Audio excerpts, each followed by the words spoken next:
everybody hear me or nobody hear me? Can you hear me? Hi, welcome everybody to the City of Upland's 2020 Candidates Forum.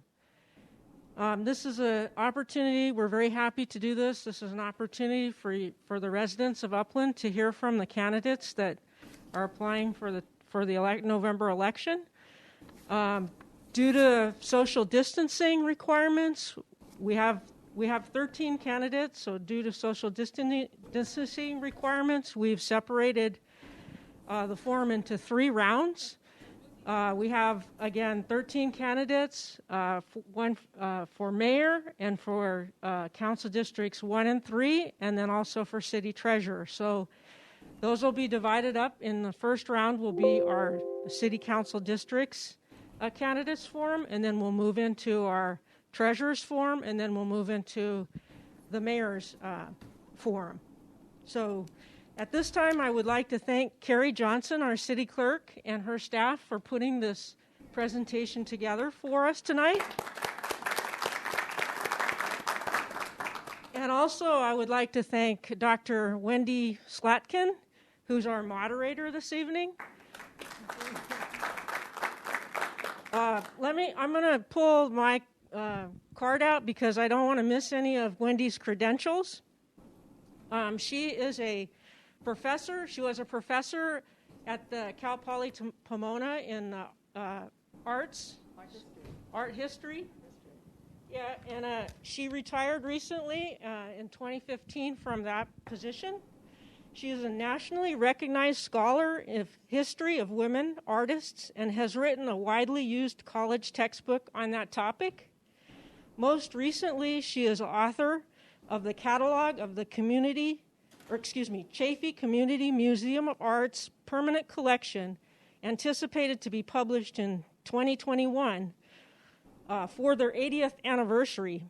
She has served as the City of Upland on the City of Upland's Library Board since 2016, and she's been a resident in the City of Upland for over 30 years and raised 2 children in the Upland Unified School District. So thank you, Wendy, for being our moderator tonight. Dr. Slatkin is going to go over the guidelines for this evening. Thank you very much. Thank you, Rosemary. Thank you. I'm going to get to my mic and kind of read off these rules because they're very important, really. All of the procedures and rules which have been put into place for tonight's forum are designed for fairness. Each candidate will have the same amount of time to respond to questions and to provide an opening and closing statement. Each candidate will have an equal opportunity to present his or her views to our community, and we have made every effort to do this in a way that is fair and unbiased towards any individual. Also, in the interest of fairness, the candidates who are not presently on the dais have been isolated. You may have seen them walk off. So they do not hear the questions, and they are not given an unfair advantage in case questions repeat, which may happen. We will be conducting the forum in 3 rounds. As you can see, our first round is for council members, then city treasurer, and then the 3rd round for mayor. And we'll have a brief intermission between each round to reset the dais for the next group of candidates. All questions to be presented to our candidates have been previously submitted via email or telephone to the city clerk's office, and they're sitting over here in these little fish bowls. Each group of candidates will have an opportunity to answer 4 questions. The questions have been sorted into the following categories: issues of public safety, matters concerning economic development, revenue sources and finances, local ballot measures, and then general topics of concern to the city. These questions have been submitted by Upland citizens. They have been printed out, and they will be chosen at random this evening. Okay, now, audience. We're going to ask you to be respectful and courteous.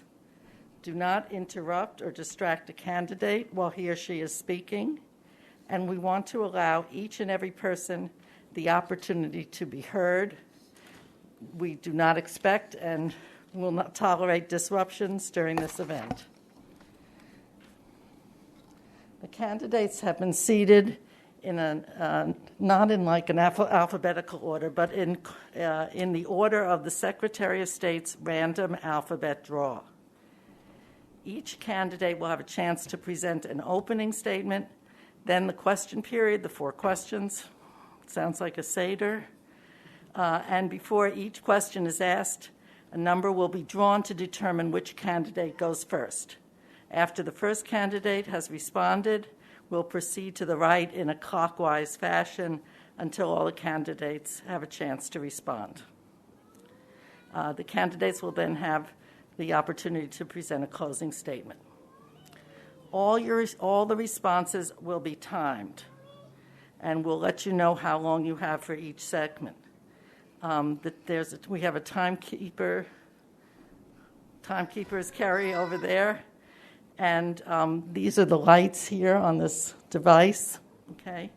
Green means go, yellow, you have 30 more seconds, and red means stop. We ask that you respect your fellow candidates and stop speaking when your time is up. And remember, you may only speak during your designated time to speak. Please, no interruptions. Okay, so those are kind of our basic ground rules that we've covered, and each candidate has 2 minutes for their opening statements. Based on our random draw, we will begin with, we're making it right now. Carrie's going to Candidate Amos. Okay. Then you're number 1.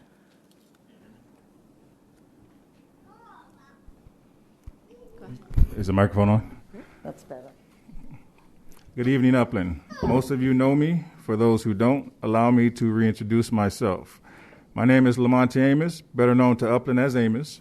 I grew up in Watts, California in the early 80s. I received my BA degrees in sociology, criminology, and corrections from Cal State University Northridge. I have been an Upland homeowner living in District 3 for the past 3 years. I'm an 18-year active deputy for LA County. I risk my life on a daily basis for you, your family, and our city. I am the team leader for a specialized enforcement operation unit, which is currently on duty enhancing the safety of a nearby city. I brought my unit across county lines to work with Upland PD, SIU, and the Impact Team. I also worked with the police departments in Montclair, Ontario, Pomona, Claremont, and many others, because crime has no borders. I'm a California State Certified Post Instructor for law enforcement. I have trained hundreds of police officers and sheriffs from various departments. Despite not being endorsed by the Upland Police Officers Association, I will continue to put my life on the line to keep Upland and our surrounding communities safe. I am also the owner and creator of the globally known boutique, Uptown Avenue, a storefront in the historic downtown Upland area. It is a site of one of the first banks in Upland's history, in which I transformed to bring some revitalization and growth to the area. Being in the industries of protection, business development, entertainment, movies, and music for over 20 years, I have the experience, knowledge, and vision to make Upland thrive. Thank you. So Candidate Garcia is next.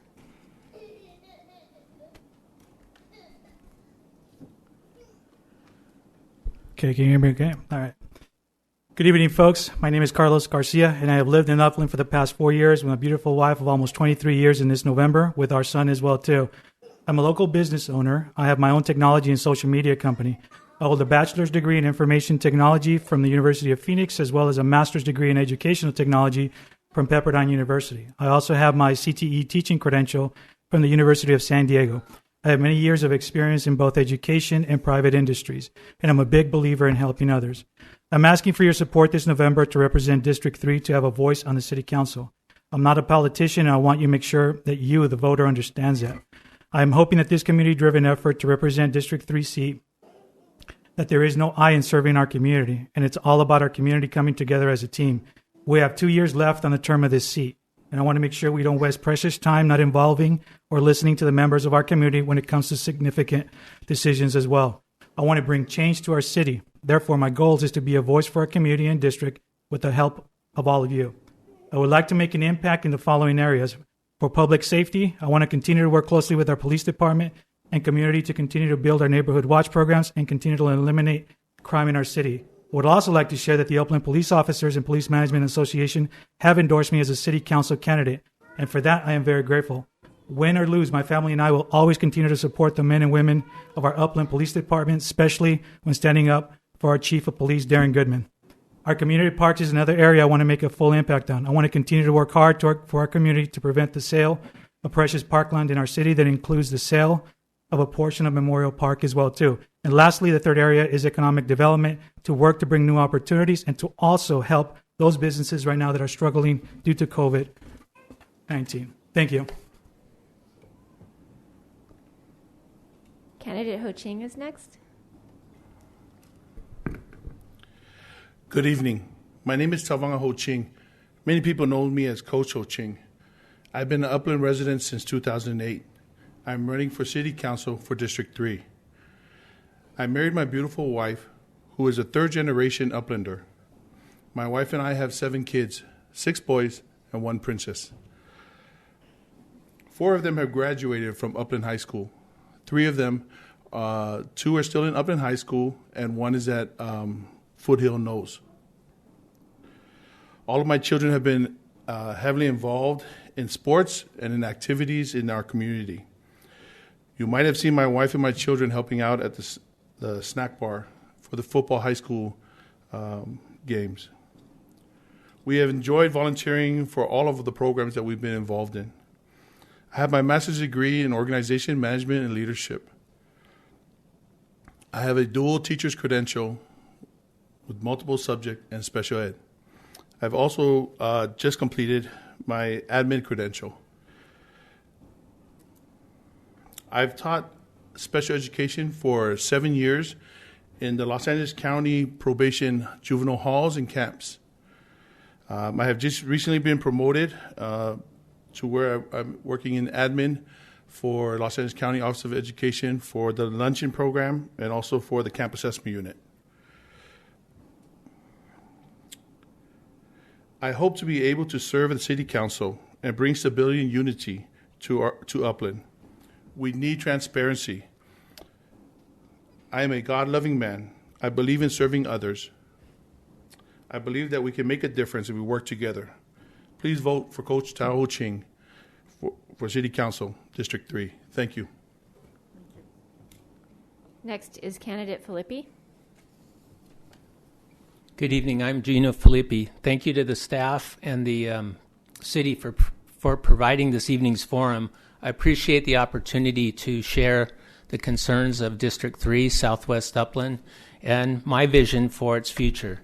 District 3 is a special election. There's only 2 years remaining on this term, and it's vital that we find and elect someone with the skills, knowledge, and experience to do the best job for residents. My home is in District 3, where our streets and neighborhoods need improvements, including sidewalks and trees.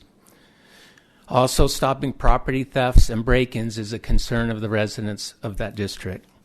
As someone who cares about our community, I want those who feel Southwest Upland has been overlooked to know that they will have an experienced advocate working to make District 3 a priority. Even before the pandemic, Upland faced growing challenges to our quality of life and economy. Today, the situation is even more challenging and requires expertise in city finance, good government, and community problem solving. I know the job. When I served on the council, I was part of a team that did balance budgets, reduce costs, and grew savings. We improved police, fire, and paramedic services. We secured additional funds for street and sidewalk repairs. We reduced costly litigations, took prudent budget actions to create public partnerships. We created library and senior housing projects, expanded the first team dedicated to addressing homelessness. I led efforts to restore crossing guards to protect our children.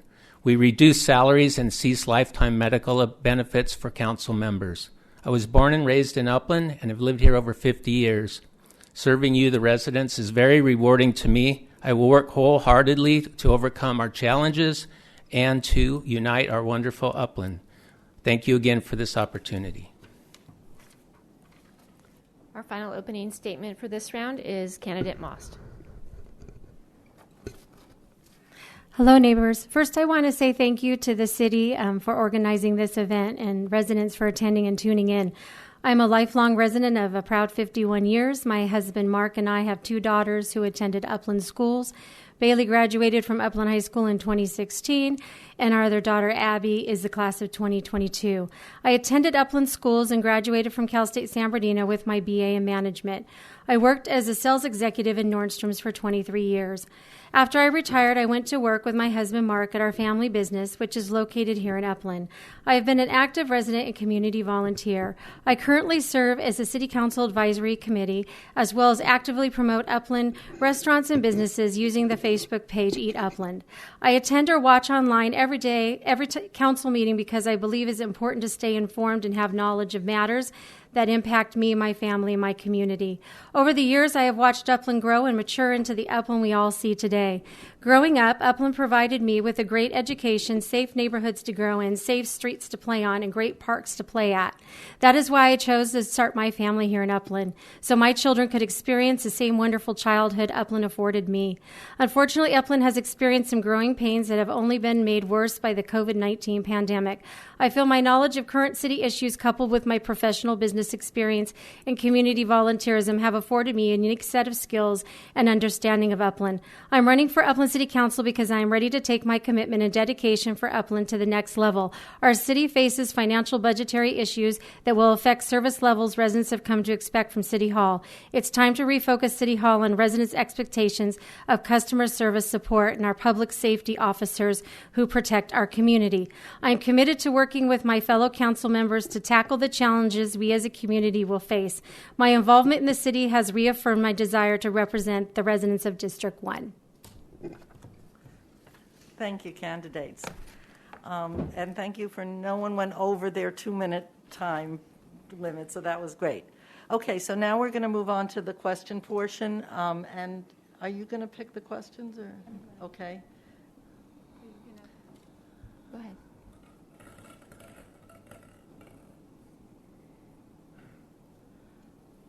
The first one for this will be Candidate Amos. Okay, so we're going to pick this out of the white, which are general questions. Thank you.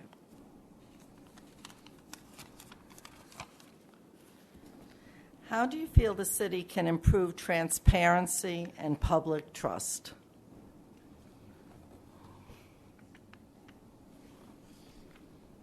And you have 2 minutes to respond.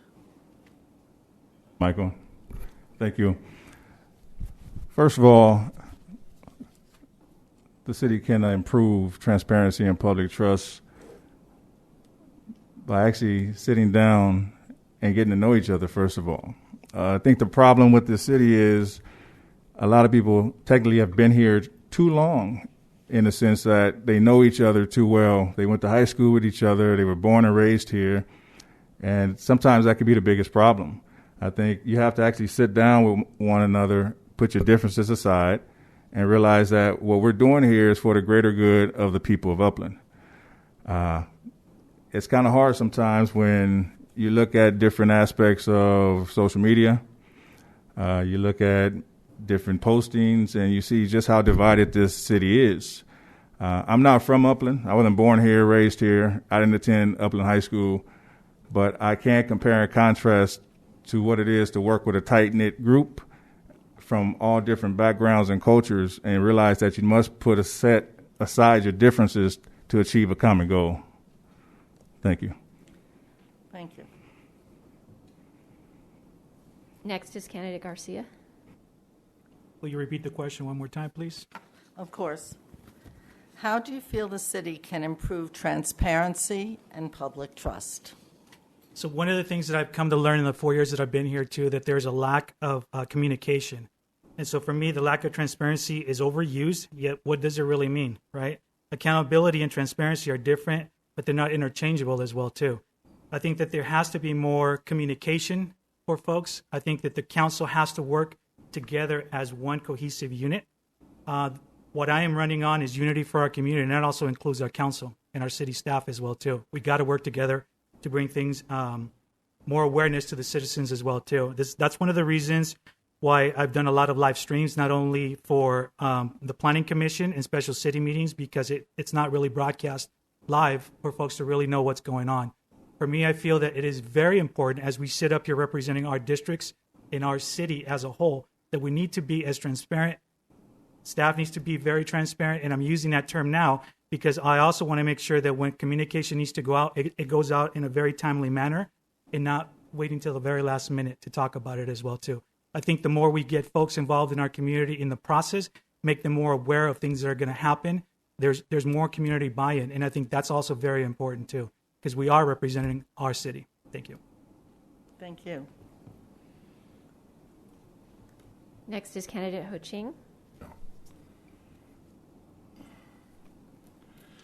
I think one of the most important thing is just we have to be honest.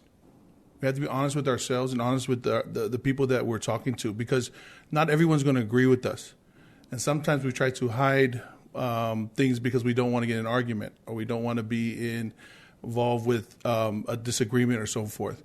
You don't have to get in arguments and disagree. I've worked with juvenile hall kids, and one of the most important things is you have to be honest with them.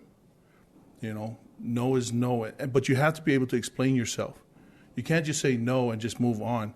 There has to be justification. There has to be proof and facts that you bring to back up your side of the question or your side of the idea.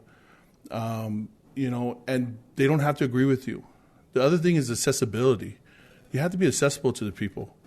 You know, my pamphlets, my brochures that I pass on, I leave my phone numbers on there so everyone can call me. And I tell them, my email's there if you want to email me. My phone number's there if you want to text, call. We have to be accessible to everybody. You know, if we're not out communicating and being accessible to people, then it's not really communication. But I think that's really important as leaders, to be honest with the people. You know, you might be hated for it, but, you know, it's better to be honest with them than later on finding out that you lied. Because once you lie, that you lose all accreditations. You lose everything that you can for people to believe and trust you. And transparency, there has to be trust. So those are the things I think that we really need to do as leaders. Thank you. Thank you. Next is candidate Philippi. Thank you. I certainly believe we're a diverse community with many needs, and I've always strived to make myself available, receptive. I've probably annoyed the city managers here a few times by bringing concerned citizens and business owners in. To address the issue of the question specifically, I think the city and its council members can improve with outreach. We've done a number of workshops on some very important issues. It works well for other cities, and I think we could actually improve on that here. One of the challenges for us, however, is some of our departments here are short-staffed, but nevertheless, I think we're surrounded by great examples of how we can do that. Even within our city, the library makes great examples as well. For me, I pride myself on being available, whether I agree specifically or a concern or not of someone. It's my job to listen and to try to be receptive and make the best of getting them the information. So I think it's a well-rounded approach. Starts with council members, stakeholders in the community, staff, and so forth. City managers key. And we've always had a good working relationship here, I have, with city managers. I hope that helps answer the question. Thank you. And our final candidate on this question is candidate Most. Okay, I believe our community craves for transparency. They've been asking for transparency for as long as I can remember. It starts with leadership. It starts with the council not only being accessible, but approachable. And once you approach us, that we're responsive to your needs, that we can help you through any issues that you have to deliver the results that you deserve. On the City Hall side, we can improve what we're doing with transparency. We've already placed a transparency porthole, but making a user-friendly design so you're able to capture the information that you need in that transparency. And town halls, I think, and workshops are exactly the direction we do need to go. It's the only way that we can put ourselves out there with the community. It's important that in our daily life of being a leader within the city that we know the pulse of our community so that we can relay that to staff, as well as make sure that we don't miss the mark when we go forward on any vital projects that are happening in our city. Thank you. Thank you. Okay, now I think we can go on to question number 2. And the first candidate on that is going to be candidate Ho Ching. Okay, and it's a blue one, so it's from public safety. It's about public safety. Excuse me.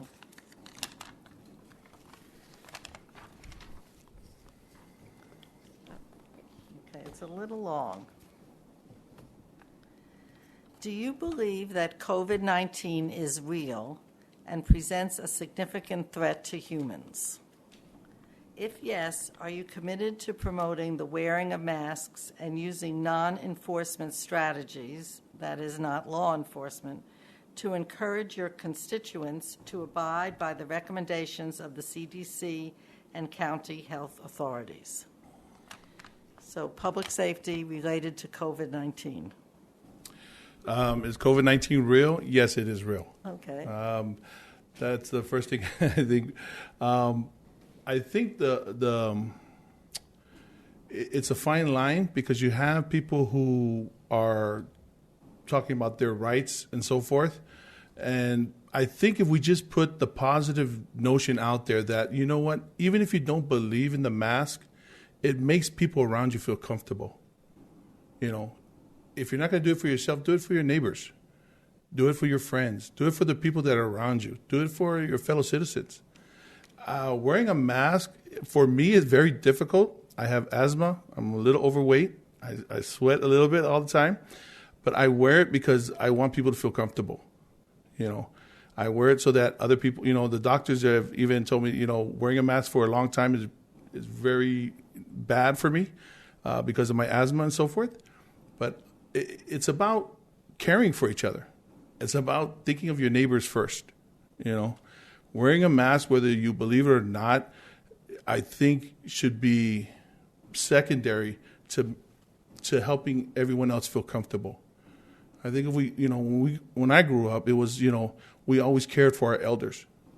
You know, a lot of the younger kids, the ones in high school and so forth, they're not endangered of COVID. They can get COVID and they have a high rate of recovery. But the elderly, we need to respect our elderly. And doing this and wearing our masks lets them know that we care about them. And I think if we put a positive spin on this, I think that would help people wear it more. Thank you. Thank you. Next is candidate Philippi. Would you repeat the question, please? Do you believe that COVID-19 is real and presents a significant threat to humans? If yes, are you committed to promoting the wearing of masks and using non-enforcement strategies to encourage your constituents to abide by the recommendations of the CDC and county health authorities? Thank you. Absolutely.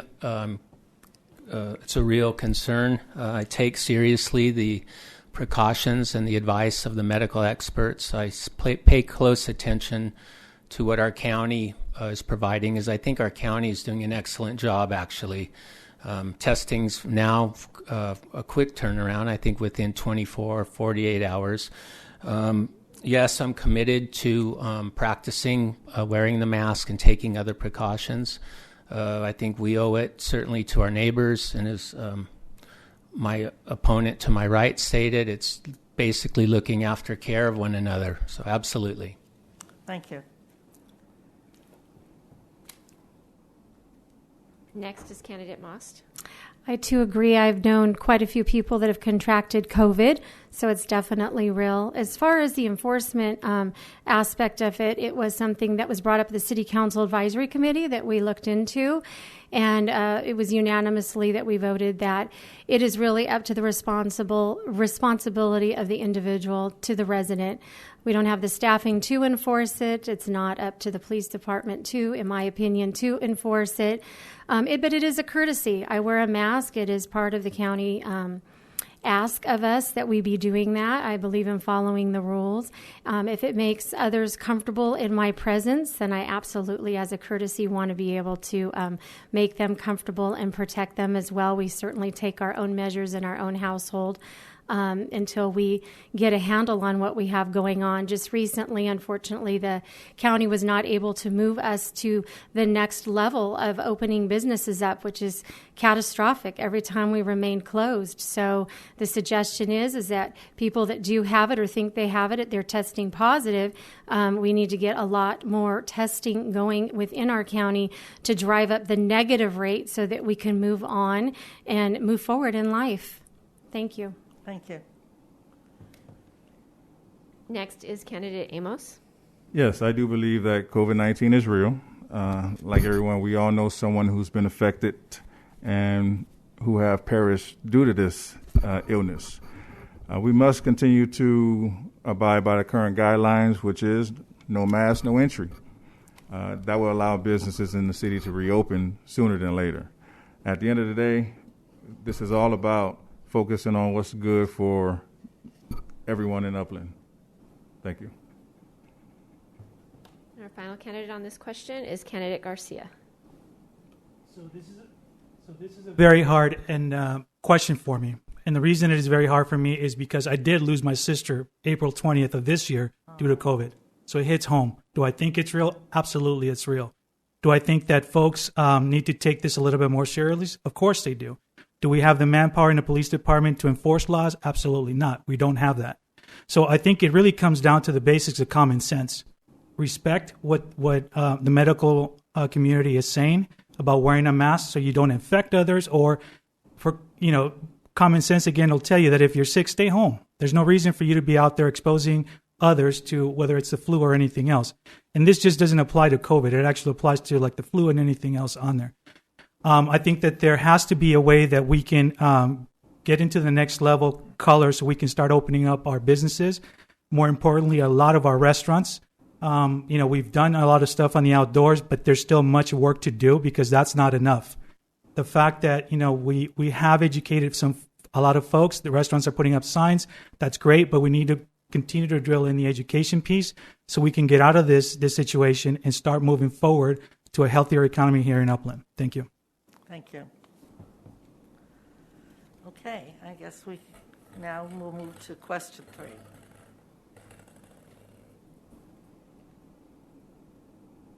And that will start with candidate Philippi.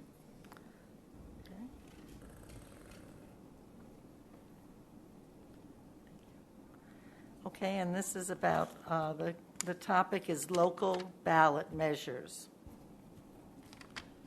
If elected, will you honor the results of the election?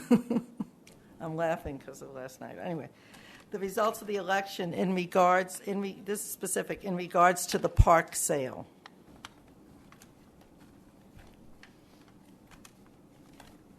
Am I up? I think so. If elected, will you honor the results of the election in regards to the park sale?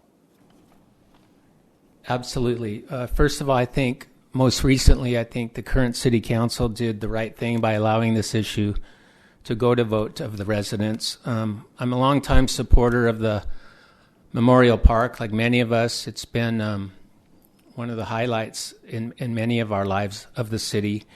I'm a huge supporter of youth sports and the Upland Memorial Skate Park, of course. I believe strongly that we provide open spaces. It's key, appropriate venues for our children. I think we can agree that Memorial Park has seen better times for a number of reasons. However, I think the residents will make the right decision, and certainly as a city council member, I would honor that agreement. Thank you. Thank you. Next is candidate Most. I will honor the vote of the people. It's on the ballot. It's been brought to the ballot. I will add that going back to the prior council, this was nothing that was brought forward to the public in a transparent manner. So this has brought divisiveness within our community, where it could have been easily brought by leadership, as what's been said earlier today, in a workshop town hall manner, instead of a small group of collective individuals that thought they would make the decision on the residents' asset.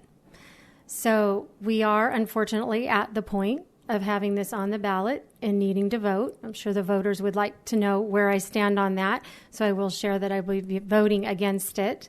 The entire process, to me, has seemed like an epic fail, something that we're going to be able to move forward and learn in the future when we're dealing with items. Open space is priceless. It belongs to the residents. It shouldn't be taken lightly. And thank you for the question. Thank you. Next is candidate Amos.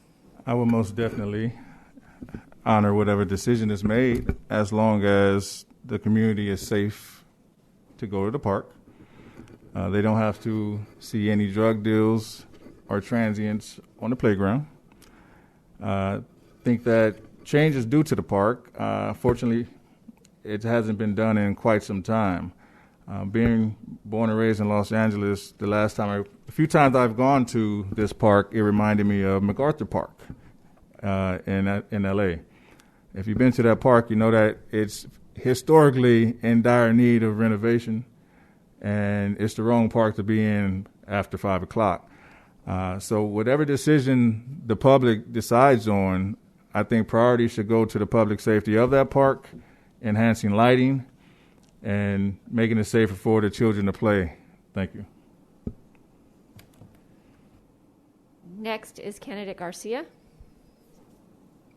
So will I respect the decision made in the vote? Absolutely, I would. It's the whole purpose of why I'm running. It's to be a voice for the community, even if that's what the community wants. As representatives of that community, we have to respect that as well, too. Obviously, there's more to this question on there, but I just want to focus on the fact of the respect of the vote, and absolutely yes. Thank you. And our final candidate on this question is candidate Ho Ching. Okay. Yeah. Of course, you would honor you'd be a hypocrite if you win your election and sit on here because the majority voted for you, and then you go around and turn against the majority when they voted for something. You know, that's not helping with the transparency. That's not helping with being honest and so forth. You know, not one person is more important than the majority. We can't sit up here and think, well, I'm a city councilman, so I can make whatever decisions I want. You know, that's not what it's all about.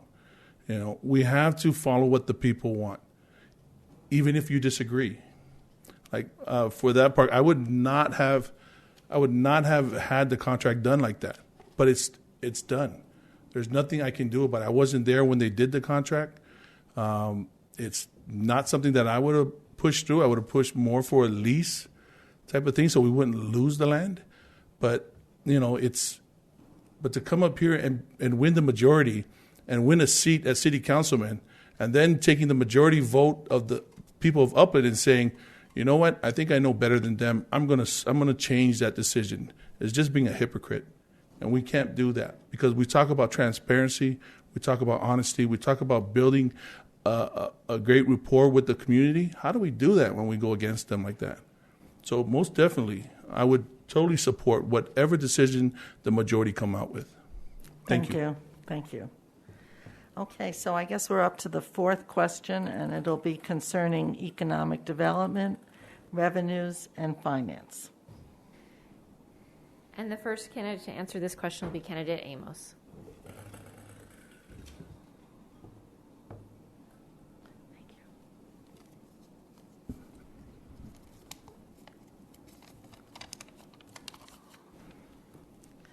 Many residents complain about their water bills rising dramatically when usage has not. How would you address this inequity?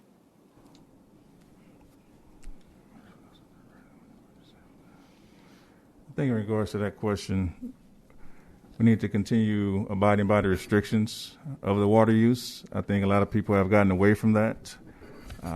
It's clearly stated on the city site of alternate days, conserving water. I think if we keep abiding by those restrictions, because there's no change and no major updates done to the infrastructure, the pipes and everything as far as clean water goes, we have to do our part as citizens to make sure that we limit the use as much as possible for everyone in the community. Thank you. Thank you. Next is candidate Garcia. So Upland is very fortunate when it comes to water, having coming down from Mount Valdi. We are major shareholders in San Antonio Water District, so we've had great years where we've been able to sell some of that water to other cities, but as we know, California also has many years of drought. So we also had to buy water from different places, from Chino or other municipal water districts. So I know that this has been a big issue for the water increase, and we continue to experience it. Right? It's my understanding that the previous council also took very drastic measures for the revenue to happen. Where I see a major downfall is in the lack of communication on how that happened from the city. The water increase was very aggressive, but it lacked the communication piece that should have happened. I also learned that it was Upland that raised the water rates and not actually San Antonio Water Company as well too. Again, as a city, we need to better communicate about our water and assets, especially those that are going to need upgrading and repairs ahead of time rather than at the last minute. This is part of what increases have gone up because we need to replace a $60 million tank that was not really looked at ahead of time too. I'm one that believes in proactiveness, not reactiveness when it comes to that. And I think that the more we let folks know, hey, these are some of the assets in the city that are going to be needed to be looked at, we have to make sure that we get the community involved so they can have the buy-in and they understand why we're requiring higher revenue as well too.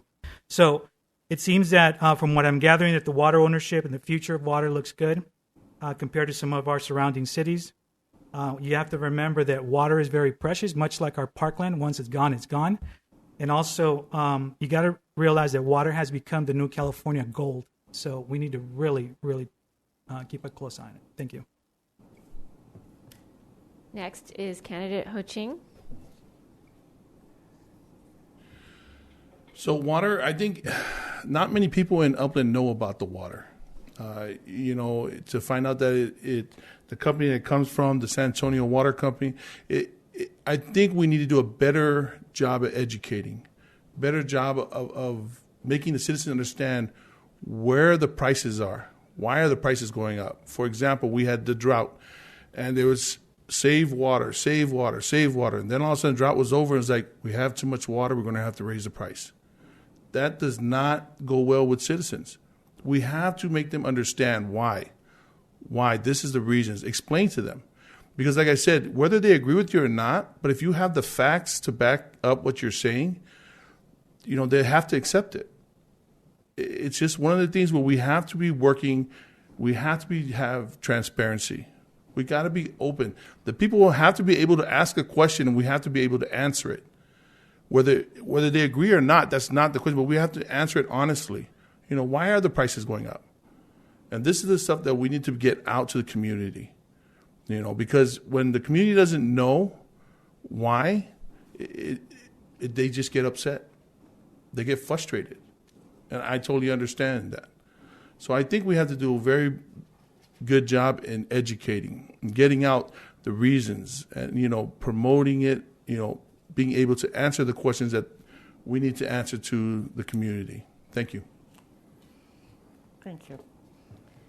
Next is candidate Philippi. Can you repeat the question?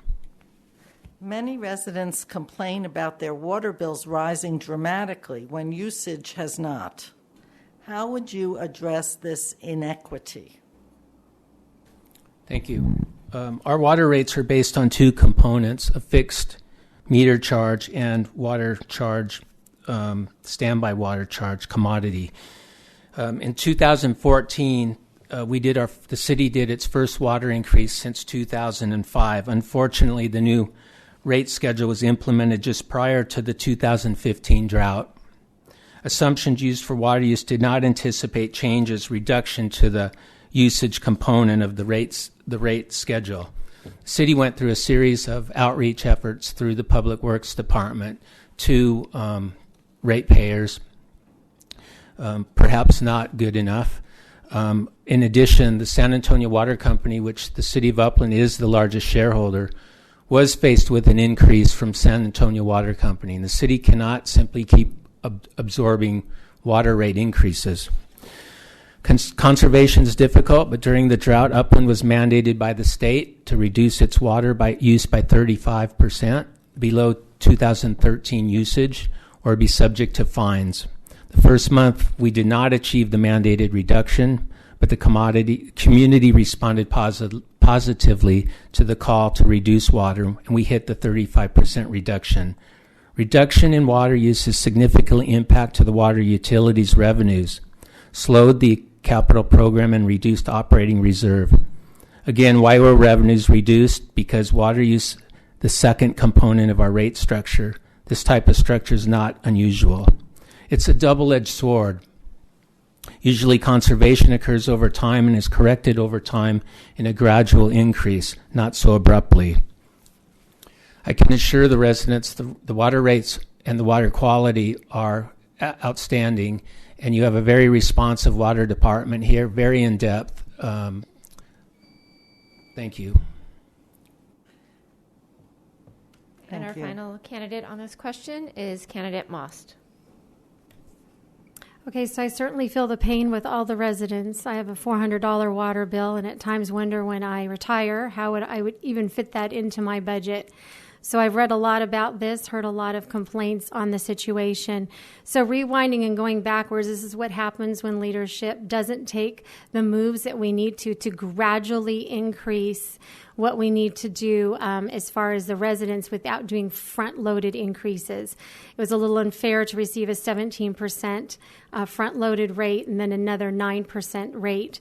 But obviously we need the money. We needed to fund the water budget. It was severely low and needed a $16.5 million reservoir that's going to be built on Benson and 17th Street that is still in the works and pending.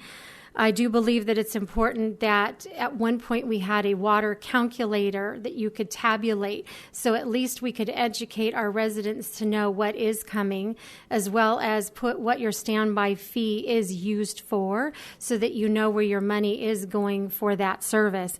I do believe we provide quality water and that we're in a really great situation as a city with that. And then, I think that again, going back to educating the public and allowing them to see, possibly on the Public Works site or the city website, the breakdown of how we're using your money and what we're going to achieve for you for results. Because when it comes to us, the Leadership Council, we need to be able to help you, the resident, understand where we're coming from. Thank you. Thank you.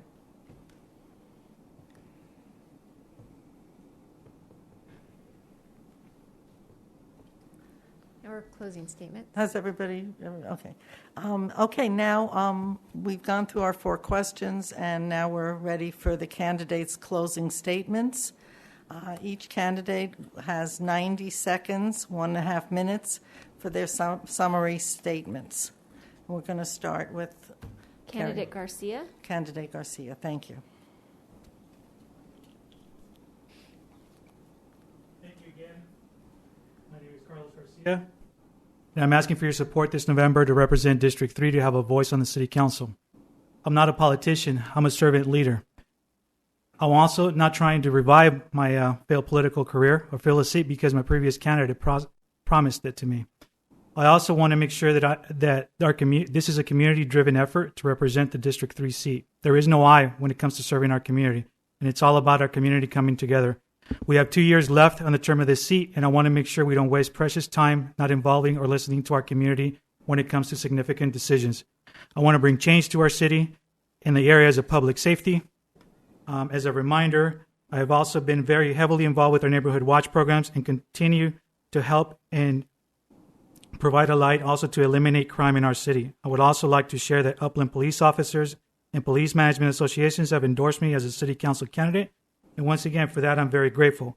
Once again, win, lose, or draw, my family and I will always continue to support the men and women of our Upland Police Department, especially when standing up for our Chief of Police, Darren Goodman. I want to make sure that we save our parkland. It's very precious, and again, I will say, once it's gone, it's gone. Thank you for your consideration and support. Vote Carlos Garcia for District 3. And remember, it's all about unity for our community. Thank you. Next is candidate Ho Ching. Thank you. Once again, my name is Ho Ching. I am running for City Council for District 3. Just two things I want to touch on that I want to work on when I get elected is, one is we need to build more revenue for the city. First of all, with the revenue, we need to make sure that we use the revenues that we already have properly, that we're not misusing funds, or that we can find different ways to help save money and to build new things. We need to bring in new revenue. And the other thing is we need to make sure that we're shopping Upland. All of my signs, car magnets, shirts that I've made, they're all here in Upland. I want to make sure that I just don't go around and tell people shop Upland, but I'm also doing what I'm asking. It's just not lip service, that my actions follow up what I'm saying. We need to support Upland businesses. You know, is it cheaper to go somewhere else? Yes, but they're not Upland. So I just want you to know that we need to help build the city and be as good as we can. Thank you very much. Next is candidate Philippi. Thank you again to the city for this opportunity. I hope I was able to communicate clearly my thoughts and vision for Southwest Upland District 3. When I was first elected to serve your city council, we faced some dire budgetary circumstances. We were forced to make difficult decisions. We overcame those issues and grew savings. It wasn't perfect. It wasn't easy. I'm committed to once again tackling and solving similar problems. This is a 2-year seat. It's vital that the right candidate come to work for you. I believe we are a diverse community, as I mentioned earlier, with many needs. I strive to be attentive, responsive, and accessible. I will still work to improve our neighborhoods by maintaining public safety services, police, fire, and paramedics, and public works. I will also continue to work closely with the Upland Unified School District, as I had when I was on this council, to improve safety at our schools. I know the job, and I'm ready to work to resolve the difficult issues. If I am elected, I will work for you while honoring the oath of office, as I did from 2011 to 2018. Finally, I want to share with you I did not seek endorsements or contributions from any of the Upland City employee groups, and I would appreciate your vote on November 3rd. My website is ginoforupland.com. Thank you very much, and have a safe evening. That's the first time you gave me the stop. Perfect timing. Next is candidate Most. Thank you for the opportunity to share tonight. I live here for the same reasons you do and will work hard to make Upland prosper and preserve our quality of life in our gracious city. COVID has created different challenges in all of our lives, including the city as a whole. I have heard the concerns of our residents and our business owners. I will advocate on your behalf to facilitate and collaborate the best possible outcomes for our community. I want you to know you can count on me to be available and responsive to any concerns and listen to your ideas. It will take creative avenues and dynamic partnerships to change the pattern of conducting business in our city. I want to put an end to the philosophy and mindset of this is the way we've always done it. I am committed and have the time to dedicate and energy for the results. I will support public safety by properly funding our Upland Police Department, increase economic opportunities, and refocus on customer service to our residents. I will lead by example and already have a proven track record in our city for accomplishing goals. I want residents to feel welcome, to be involved, and provide opportunities for civic engagement and participation.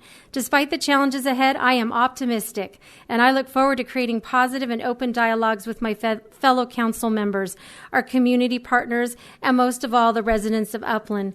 Only when we all work together towards the same goals can we champion the best for Upland. I would be honored to earn your vote. Our final closing statement is candidate Amos. Thank you. During these trying times for our nation and the Upland community, we must uplift everyone.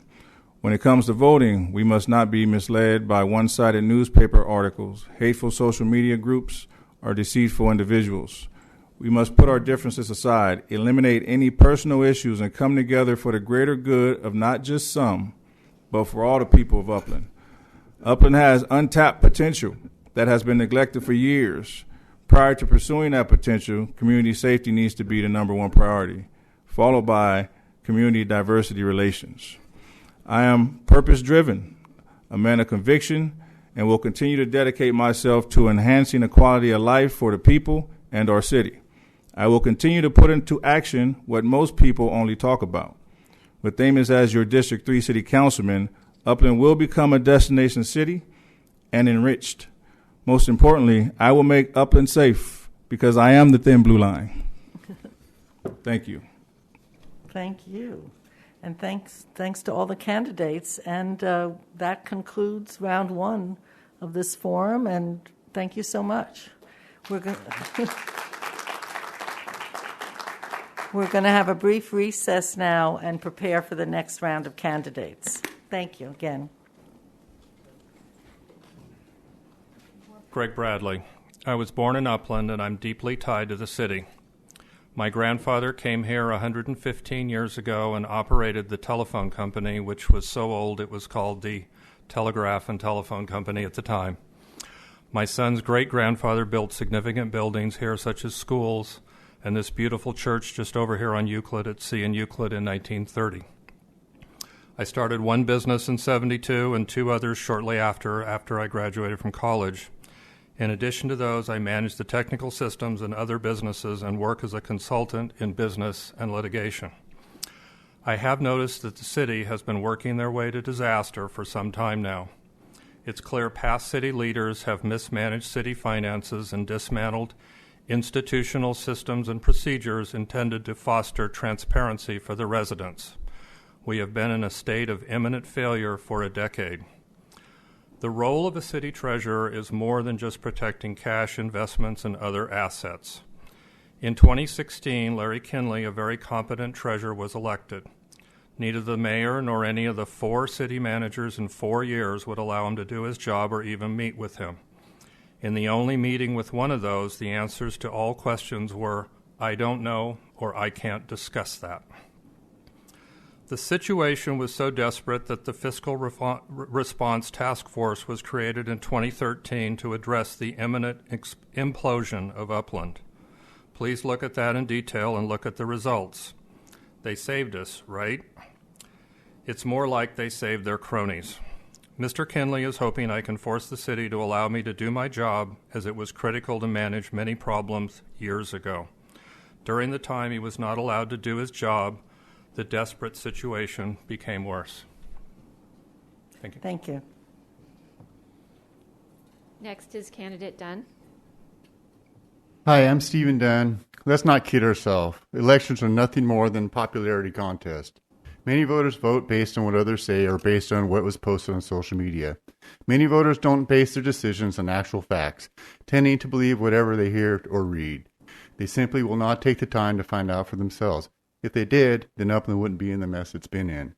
If you vote based on what you heard and not based on the qualifications needed to do the job effectively, then you'll be voting for one of my opponents. However, if you want somebody that's actually qualified to fill the role of city treasurer, then I'm your guy. I have over 35 years in municipal finance and treasury experience, including direct treasury management experience for the city of Upland. I've been trained in treasury management practice by the California Municipal Treasurers Association, and I actually know governmental fund accounting, which is vital to even understand the city's financial structure and its inner workings. I have a track record of bringing forward real solutions to improve the city's financial situation, some of which have actually been passed by prior city councils, even after I left. I know how to work within the city system to be effective, what to look for, what questions to ask, who to ask, and how to ask them.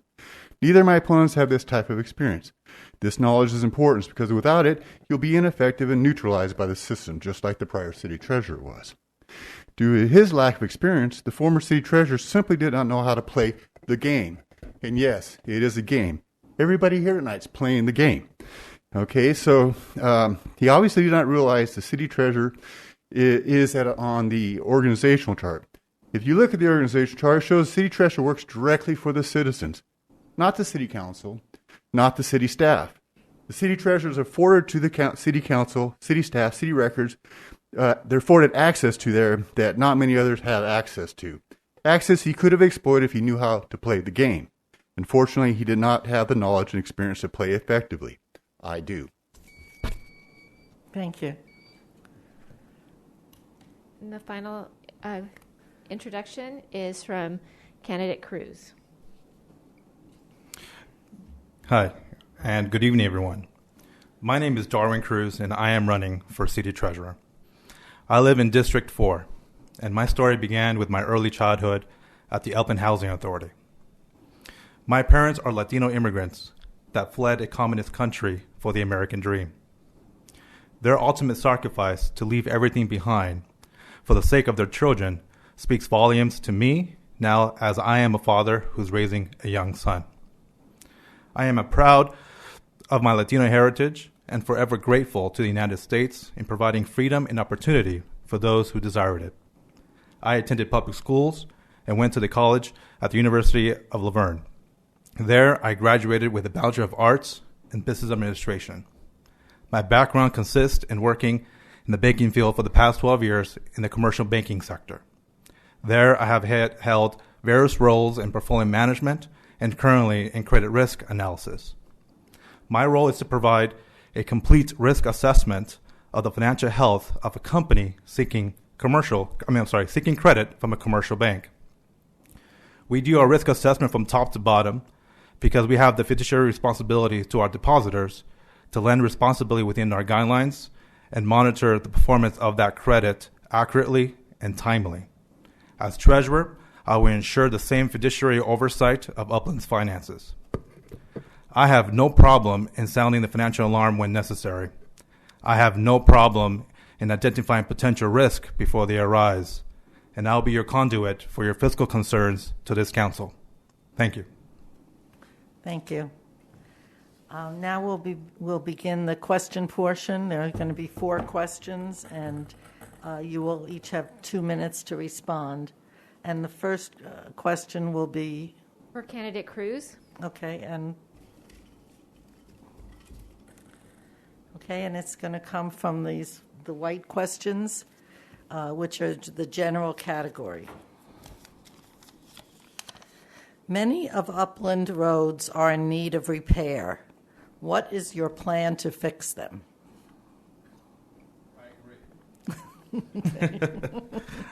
I agree.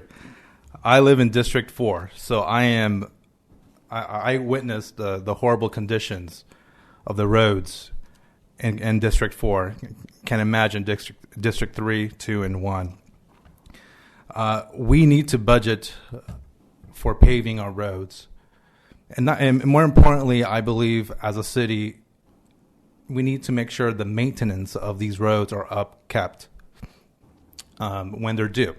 I understand that before we go into paving these roads, we can put a gloss over them to make sure they have a longer shelf life before we have to redo the roads. But in order to do that, we need to make sure that we have the budget for that.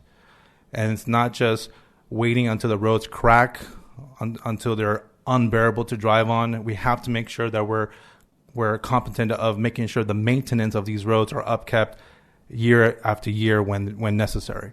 So that's my solution to this, paving these roads. We have to fix the roads when they need to be fixed, but most importantly, we need to do the maintenance on these roads annually or semi-annually or whenever the time is necessary for them to be fixed. Thank you. Thank you. Next is Candidate Bradley. Roads are a big problem. I've had a business in what's now District 3 since the 70s, as many as 6 businesses there over the years, since that area wasn't even part of the city of Upland before it was annexed. The roads are in terrible shape.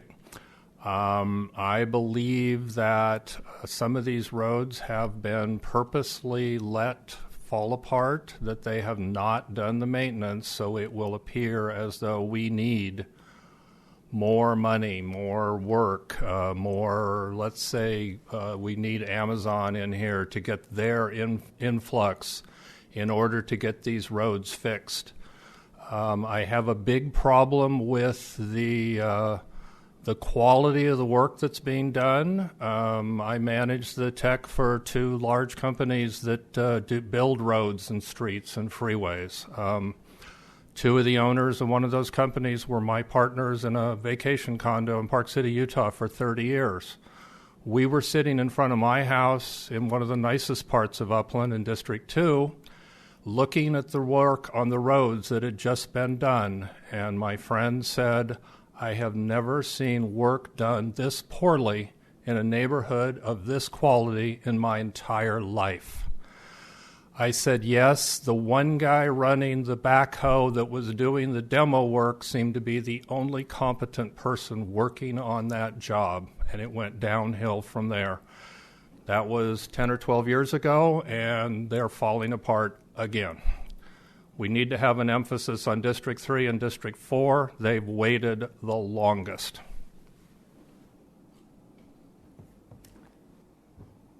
And next is candidate Dunn.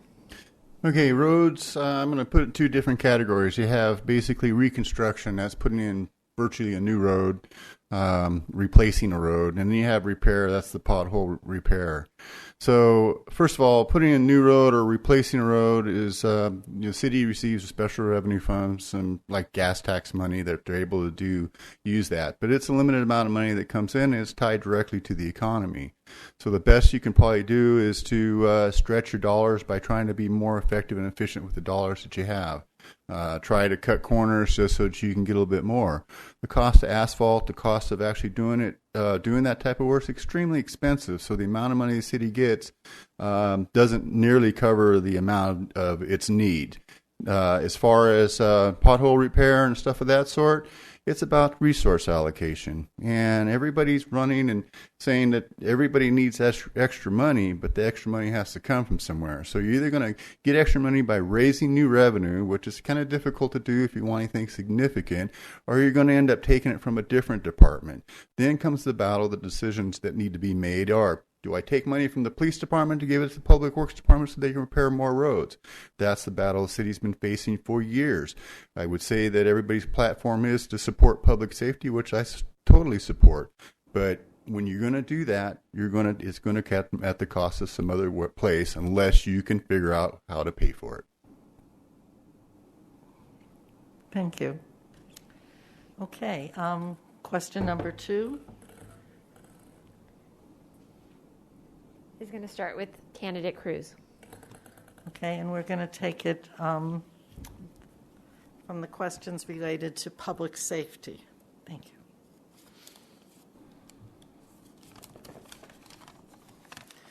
What would you do to protect the city, property, and the people against rioting and looting such as occurred in Portland or Seattle?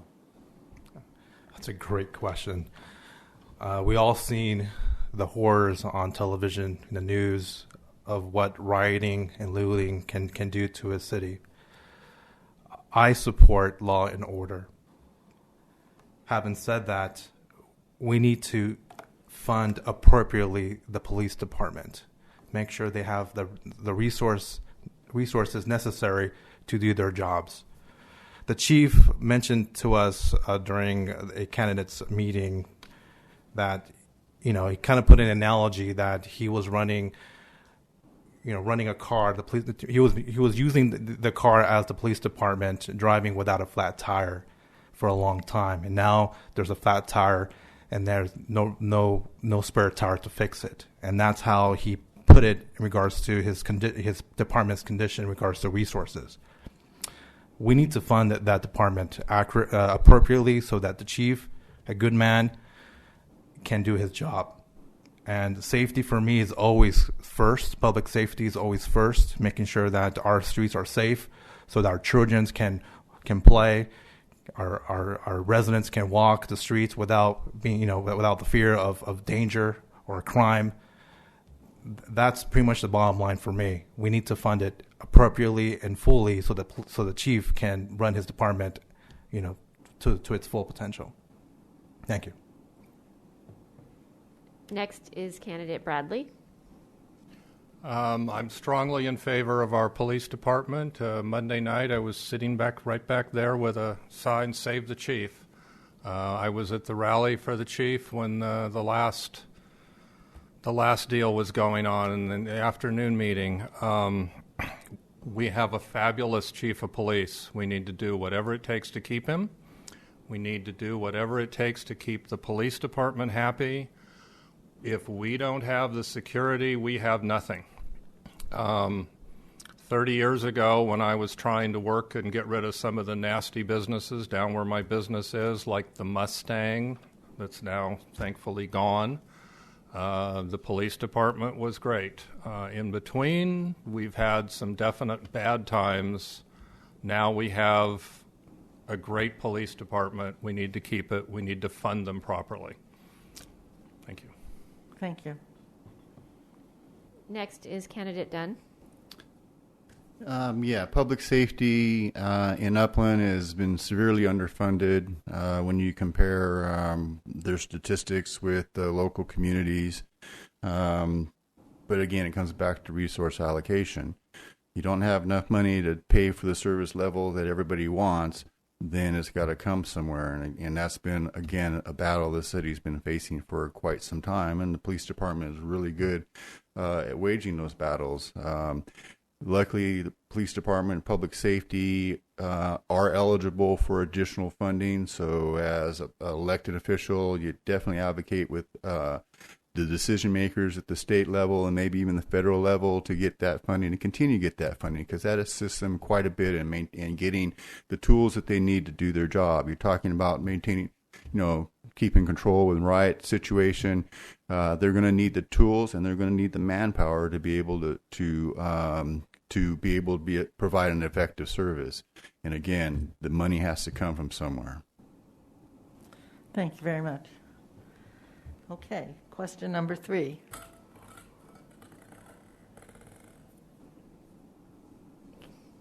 Candidate Bradley, we'll start with that one. And these are going to, these questions relate to the local ballot measures. They're the yellow ones. What is your position on the propositions J, K, Q, and U? All of them are in this question. Okay. I just read them. Okay. Yeah. Well, you can tell how my position is on Q because I was out there at the corner of Foothill and Euclid on last Saturday and Sunday.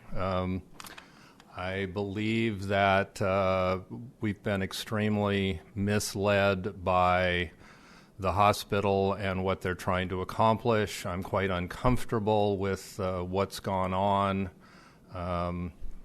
Back in 1938, they got a part of Memorial Park. A few years ago, they decided they wanted more. They wanted to build an addition. They should have had parking then. What kind of approval do you have to build an addition to a hospital without covering the parking for that structure? They were allowed to build that without parking. Now they say that they want 4.7 acres of Memorial Park to build parking. And here we go again. The plans show an office building without parking. So then obviously as soon as that happens, now the next thing starts. And they say now we have no parking. We need more of the park.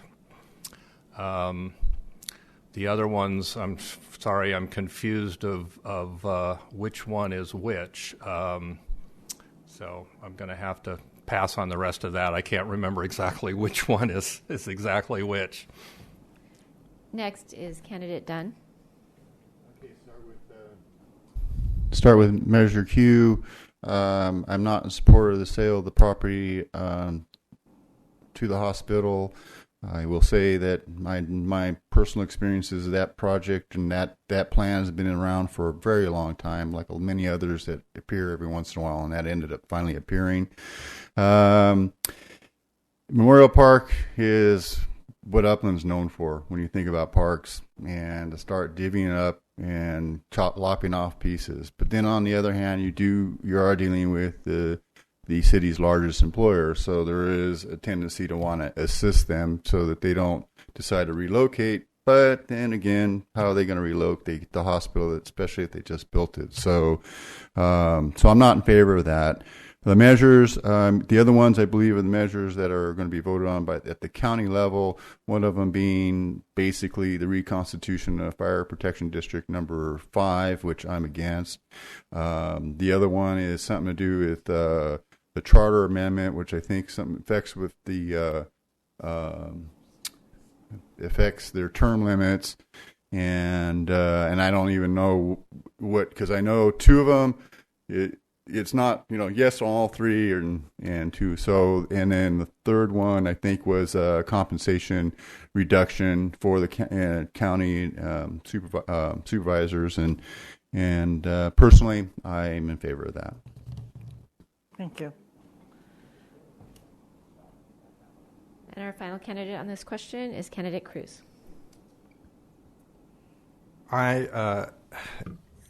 Measure Q, for me, I do not support the sale of the park to the hospital. Don't know the details to give an accurate assessment to that, but I've lived in the city for a long time, and I love that park. I believe personally we need more parks in our cities for our children to exercise, to play, now that we're moving toward a more active city as regards to outdoors activities and whatnot. I am aware of the county supervisors' term limits and compensations. I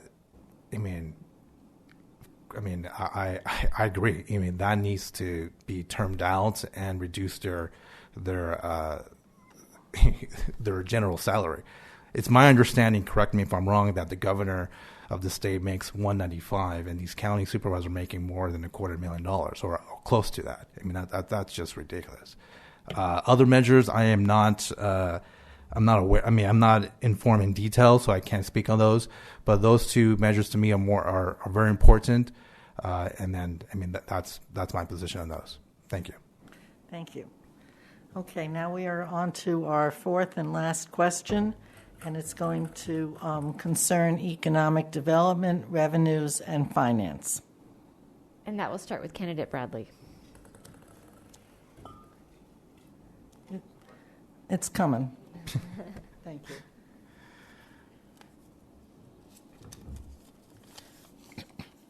Do you support a sales tax increase? And if you do, how much and why? Basically, the city of Upland has put themselves in a heck of a hole. The COVID problems have added to that. I'm afraid after the election, we may be facing some further economic problems. So I'm uncomfortable saying what exactly I support because we really don't know what things are going to look like in December. I think we are going to have to face some very harsh realities and look at doing things that we might have discarded just 6 months ago. I was against the sales tax increase. I appreciated that they didn't put it on the ballot. I think we're going to have to look at it. Because I'm a business owner, because I deal with a lot of business people, I have a friend that has 2.6 million square foot of warehousing in a local city that if his city sales tax went up, he would move to a different city because you're talking about huge amounts of money. So I think we need to look at the amount of money it brings in and the negatives that go with that, because nothing is ever for free. You gain something, you lose something. I have a feeling we will need to have a 1% sales tax, but I want to look and see what the reality is before I firmly commit to that. Thank you. Next is candidate Dunn. Okay, so question 1, we're talking about repairing roads. Question 2, we're talking about supporting public safety, making sure they have the resources. Again, it's going to come from two where you're going to cut in certain areas of the organization to make that happen, or you're going to have to raise revenue. You're already pretty much lean. You're not going to get a whole lot more from cutting if you really look at the details, and I have. So that means you're going to have to raise revenue. So if you really want to do what you want to do, citizens, then you're going to have to pay for it. And I would go with probably a 0.5-cent sales tax if you got there. But you got to, before the community has to be educated from it, A. B, you have to assure them that the money isn't just going to go to the employees' pockets. Because right now in the general fund, which this would be general fund revenue, 70%, 67%, I looked at it before I got here, of the total cost for that goes to employees, to salaries, okay? But again, there's this fine balance. So as far as educating the community, there is this thing that, if you do this, it's going to make it impossible for me to be able to operate. But having made this recommendation back when I was here, I know the facts. First of all, anything that's going to be a major purchase is already being allocated to the city because they changed that law a long time ago because cities were stealing everybody's sales tax. So the average increase to a consumer is probably going to be immaterial, okay? I think people go to Montclair and shop. They've been paying it. Probably don't even realize it's costing a few cents per dollar.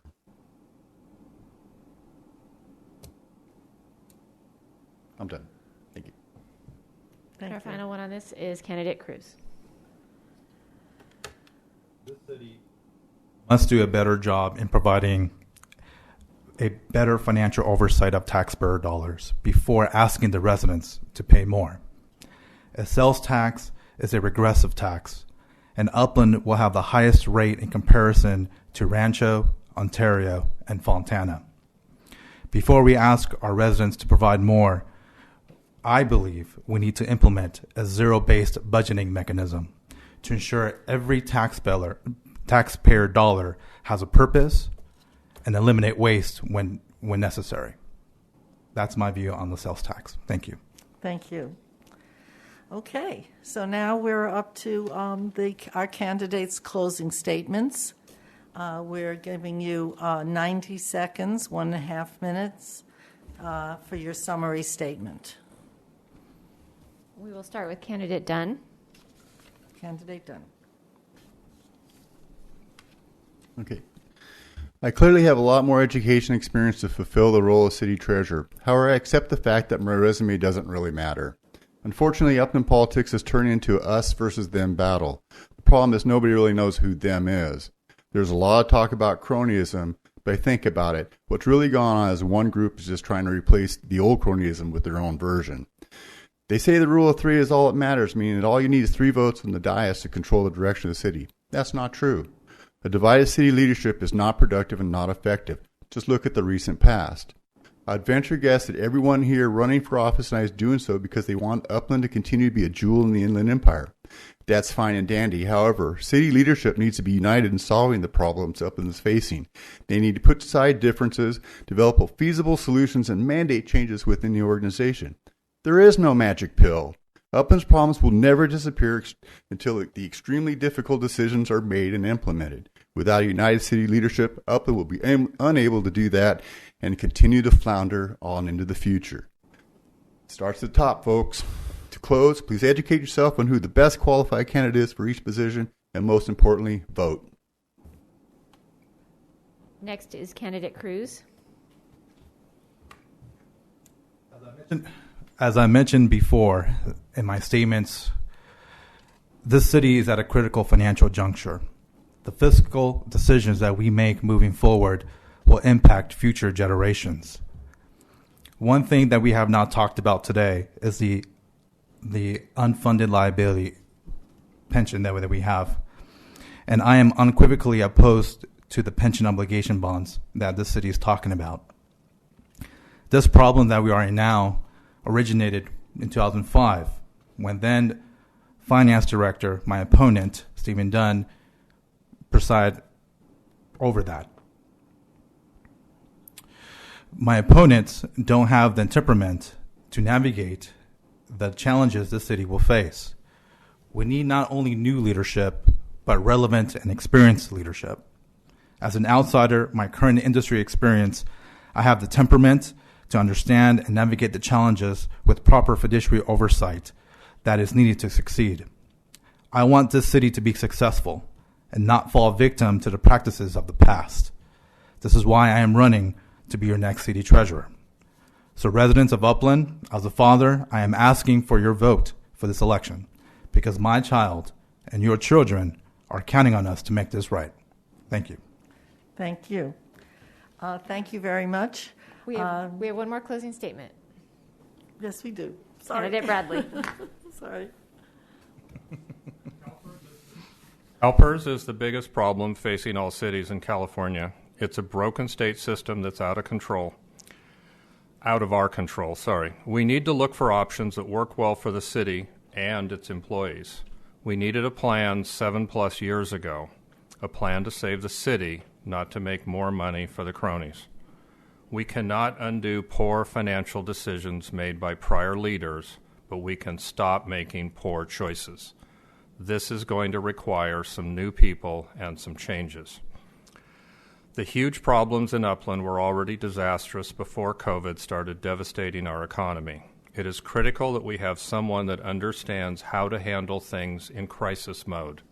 I'm hired as an expert in saving businesses that are in crisis. It is also critical that we have someone that understands how to encourage business development to generate more income. I've built a number of businesses from scratch.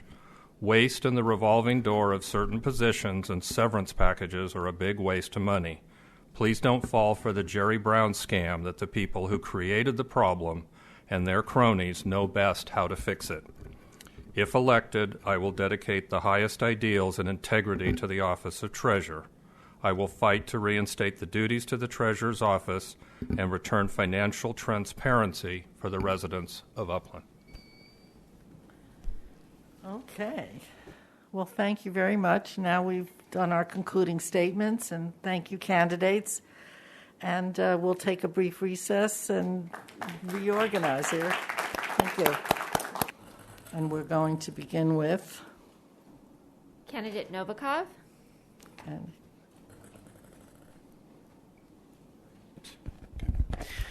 Good evening, residents of Upland. I'm Alex Novikov, and I'm running for mayor of Upland. I may be new to you, but I'm not new to Upland. I'm a 13-year resident here. I'm not part of any old network. I'm one of you. Most recently, I had the privilege of serving on the Planning Commission. As a commissioner, I took to heart the democratic value of citizen participation. As a commissioner, I was not representing myself, but you, the people of Upland. I voted no on two big projects, big bridge development, or so-called Amazon, and the 15th Street Villa Serena project after hearing your concerns. I agreed the projects needed more vetting, more mitigation, and ER. These two votes speak to my core value that when given the opportunity to serve either by being selected or elected, I represent you and not my personal interest. You made clear the city's need for transparency, outreach, and active solicitation of the public's input. This is our imperative as developments are changing the character of Upland and the state regulations are taking away local control. My journey to Upland is unique, and it started in Siberia. There I dreamt of coming to the United States, encouraged by my father's words that hard work had its rewards. After receiving a bachelor degree in international business and economics and later another one in education, I was selected for the U.S. Department of State Young Leadership Fellows for Public Service Program based on my work as chief specialist in the Ministry of International Affairs. I was awarded a one-year scholarship in the Graduate School of Business at Cal Poly Pomona. I returned to U.S. with my wife with one suitcase, and soon after I opened a dance studio which has achieved national and international recognition and became #1 top dance school in California for the last 8 years. Today, I bring with me my expertise and as independent business owner, an event producer, and a graduate student at UCLA Business School of Management, #1 public university in the world. But most likely, I come as a concerned resident of Upland in a... Thank you. Next is candidate Lois Sicking-Dieter. Lois Sicking-Dieter. I'm a 31-year resident of Upland. I first moved here into District 4 in 1989, bought a home in District 1 in 1997. I am running for mayor as the next step in advocating for the residents of Upland. My education and background in serving Upland uniquely qualifies me to advocate effectively on behalf of Upland residents. As your next mayor, I provide fresh approaches not associated with past abuses. I believe all Upland residents deserve governance based in public safety, fiscal conservatism, transparency, adequate parkland, following the rule of law, and a stop to cronyism. My leadership experience includes being chair of the Uplands Park and Recreation Committee under Mayor Nolan, where we facilitated public hearings for building McCarthy Park, San Antonio Park, and the Doggy Park at Buena Vista. I am distinguished from the other candidates by my over 22 years of experience developing regulatory policy.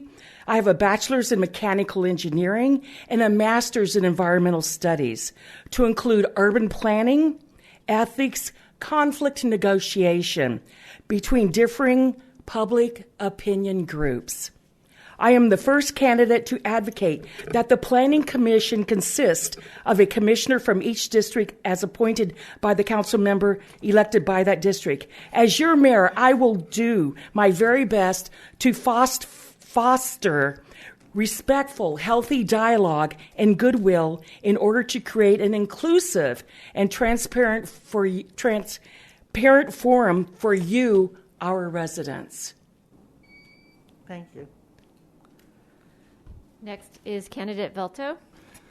As the next mayor of Upland, I am committed to serve all residents of Upland. I believe in governing with transparency, honesty, and ethical leadership. Public safety, including fire, police, streets, alleys, sidewalk, trees, and other public infrastructure using fiscally conservative disciplines are the priorities that I will strive for as mayor.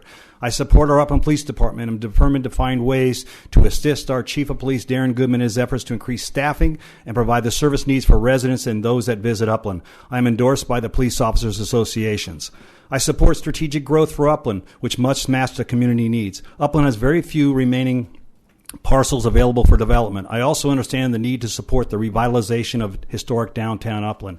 I am pro-business. It is critical that the city council support businesses and those that create job growth throughout the entire city. Historic downtown Upland must be a priority. I will recommend and encourage the city staff to find grants and other means to enhance the downtown area. I recognize the need to support business development in District 3 and 4 to meet the needs of the residents. Too many vacant buildings and opportunities to fill those vacancies have passed, and that needs to change. I'll make recommendations and encourage city staff to find additional ways to decrease vacancies and increase businesses in Districts 3 and 4 that will generate revenue to support the needs of Upland residents. I'm a Navy veteran. I firmly believe in public service and served on the Upland Planning Commission for many years before being appointed to the City Council. I also serve on the Mount San Antonio College Real Estate Advisory Committee and served on local candidate review committees. My family has been residents of Upland for almost 60 years. I've witnessed Upland grow from 16,000 residents to over 77,000. I attended Upland schools, participated in youth sports. My wife and Jody raised 4 children in Upland. I also operate a successful real estate company and escrow company in Upland for almost 30 years. Please vote me, Bill Velto, as your next mayor. We must all come together to make Upland a better place to call home. Thank you. Thank you. And the final opening statement is candidate Stone. Thank you. My name is Debbie Stone, and I'm seeking re-election as your mayor. I love Upland and have always been committed to you, the residents, and not special interest. When I came to work in Upland in 1986, I knew this is where I wanted to live and raise my family, and that's what I did. I moved here in 1988 and have been dedicated to serving the community since that time. When I was elected to the City Council in 2011, it was a very difficult time for the city. The mayor had stepped down for legal reasons, and financially we were sincerely struggling. We got to work and made difficult and at times unpopular decisions to restructure our finances step by step. We went from having basically no reserves and less than $1 million in the bank to where we are today. We have a healthy reserve now of 20%, and we were able to continue essential services. We have also increased the amount of work annually on our roads, park improvements, sidewalks, and trees. However, with the impact of COVID, we face financial hurdles. I have seen the best and the worst times in my tenure and have experience to lead us forward through these uniquely changing times. With this election, we will have a relatively inexperienced council with 2 brand new council members. The city needs experienced leadership, and I am the only candidate that has the experience. If you want leadership that listens to you, always puts the residents first, loves the community, and has proven experience, then I humbly request you vote Debbie Stone for mayor. Thank you very much. Thank you. Okay, now we're going to begin the question portion, and for each question, I'll read the question, and then you'll have 2 minutes to respond. The first question will come from the general general questions. And the first to respond will be Candidate Novikov.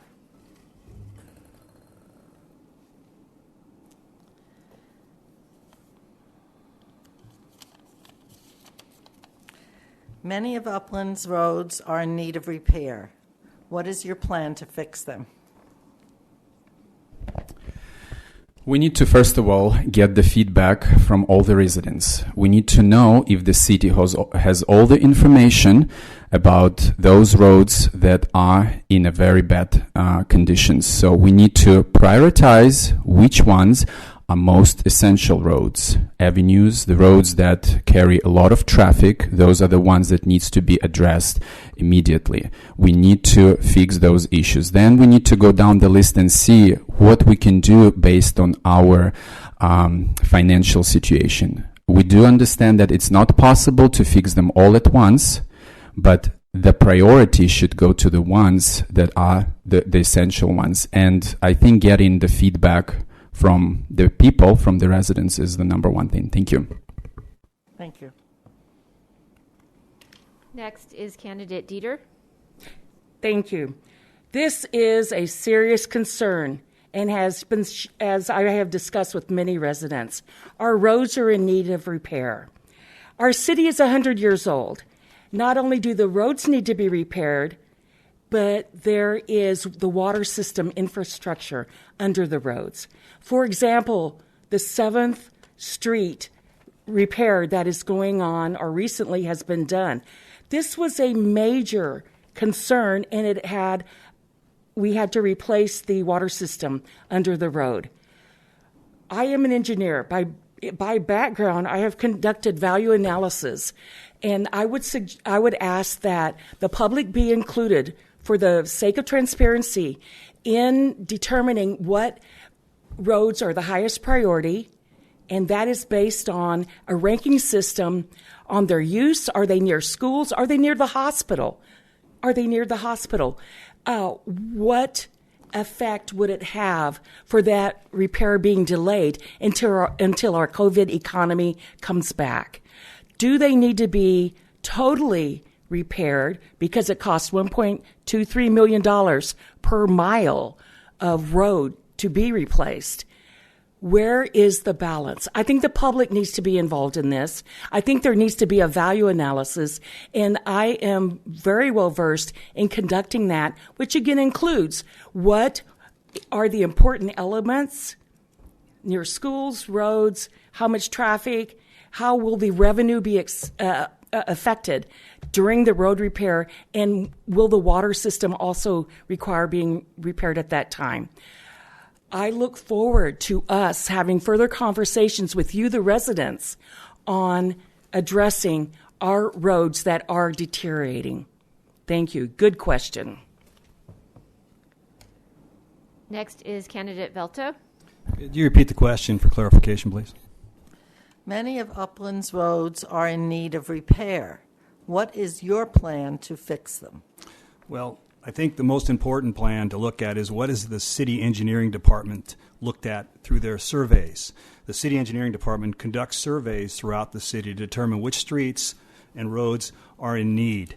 And while our residents may expect certain things to happen in certain order, the city's lack of revenues to maintain the streets in the city of Upland causes the engineering department to prioritize which ones are to be done first.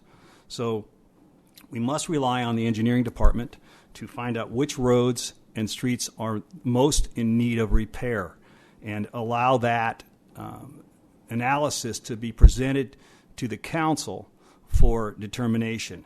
It is the council's really responsibility is to vote to approve or deny or make further recommendations.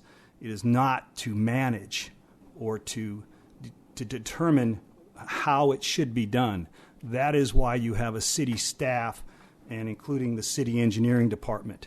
So we must rely on the evaluations of the streets by the professionals that we have that work for our city and let them present to the community, the residents, let them present to the city council. Yes, we have residents that will reach out to us to bring attention to streets that maybe there have been recent damage done to them, and we work very hard in the city and Public Works to get those items corrected as soon as possible. Thank you. Thank you.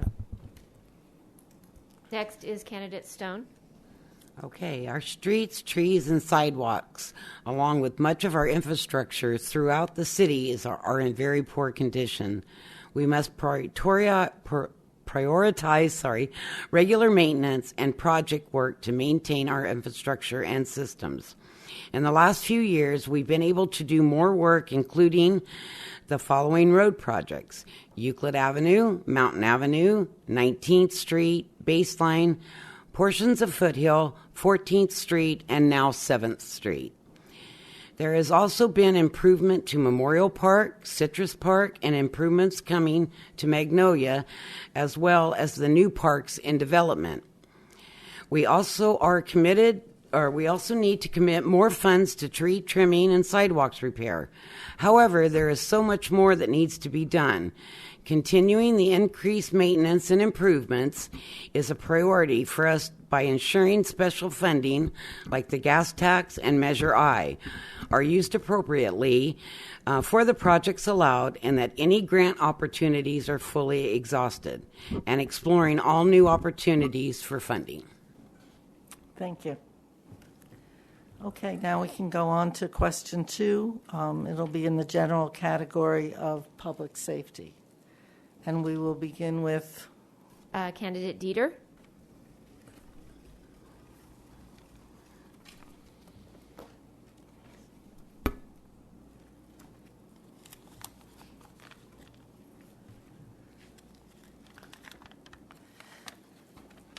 Traditionally, police departments have had little oversight or review other than internal. However, an increasing trend is a citizens' oversight committee as well as citizen review boards. Often an outsider can provide insight into a department's policies and procedures that improve outcomes. Where do you stand on this issue? Issue, very relevant to us today. We do need citizens' input. And actually what we have found that with citizens' oversight committees, that they are more accepting and more trusting of the police department. That being said, citizen oversight committees, in my opinion, need to have, yes, 50% citizens, but also 50% police officers, preferably retired. And the citizens that are on this Citizens Oversight Committee, that they do ride-alongs. Have you ever been on a ride-along? Oh my gosh, a totally different perspective. Yeah. If you want to go on a ride-along and see what our men and women on the force face every day, 24/7, do a ride-along. It's just incredible. They put their life on the line for us. We need to see that. We need to have citizens out there doing that. And then them talking to the professionals, police officers, but retired police officers, because we are underfunded, in my opinion, on the police officers that we have on the street. Did you know that now in 2020, as compared to 2010, we only have 67% of the police officers that we had in 2010. We are so underfunded, but there is a place for a citizen oversight committee, but there needs to be a balance there between the professional who knows what it's like to face the barrel of a gun from a bad guy, and you're a good guy, and then a citizen who has been there to see this. Excellent question. Thank you. Next is candidate Velto. We live in Upland, California. We have an outstanding police force. I do not see any reason at this time to have a citizens oversight committee. I've lived in Upland since 1960, okay? And Upland has always been this wonderful community, and we have a tremendous police department that is underfunded, understaffed. There's no need for any citizens oversight committee when there is not a problem. We have a revenue problem in our city to support the needs of the chief of police and our police officers. So at this time, there is no need whatsoever in the city of Upland for a citizens oversight committee, and I would not be in favor of that. That's my answer. Thank you. Next is candidate Stone. Thank you very much. The oversight committee is a twofold process, in my opinion. We need to know what the residents feel and what they think, but we also need to work with our staff. We need to work with our city manager, with our city staff, at the police department, and make sure that we're giving them the resources and the tools that they need to work with.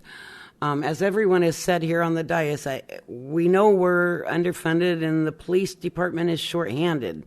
We're not what we were 10 years ago, and I understand that, and I understand the concern. We just have to find the revenue. We have to figure out the mix that will work, that will benefit the citizens, benefit the businesses, and benefit the city. Thank you.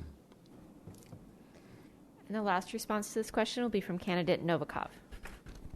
I would like to suggest that we look into the practices of the best communities around us, the cities around us, and see what they are doing on this matter. So I'm actually in favor of the Citizen Outside Committee. And another important subject, well, let's ask also residents. Let's reach out to them. Recently, I started doing a lot of polls on different items, important items in our city. And what is amazing, citizens, our residents are participating. They're willing to share their opinion. They're willing to be a part of this democratic process. I think we have a wonderful amount of people here in Upland living with a great expertise, experience, knowledge, skills. They all want to be a part of the life in Upland and bring the best to our city. Let's just keep that in mind, and that will be my answer.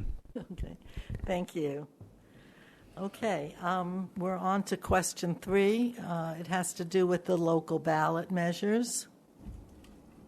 And the first to respond to that one will be candidate Stone. Okay. Thank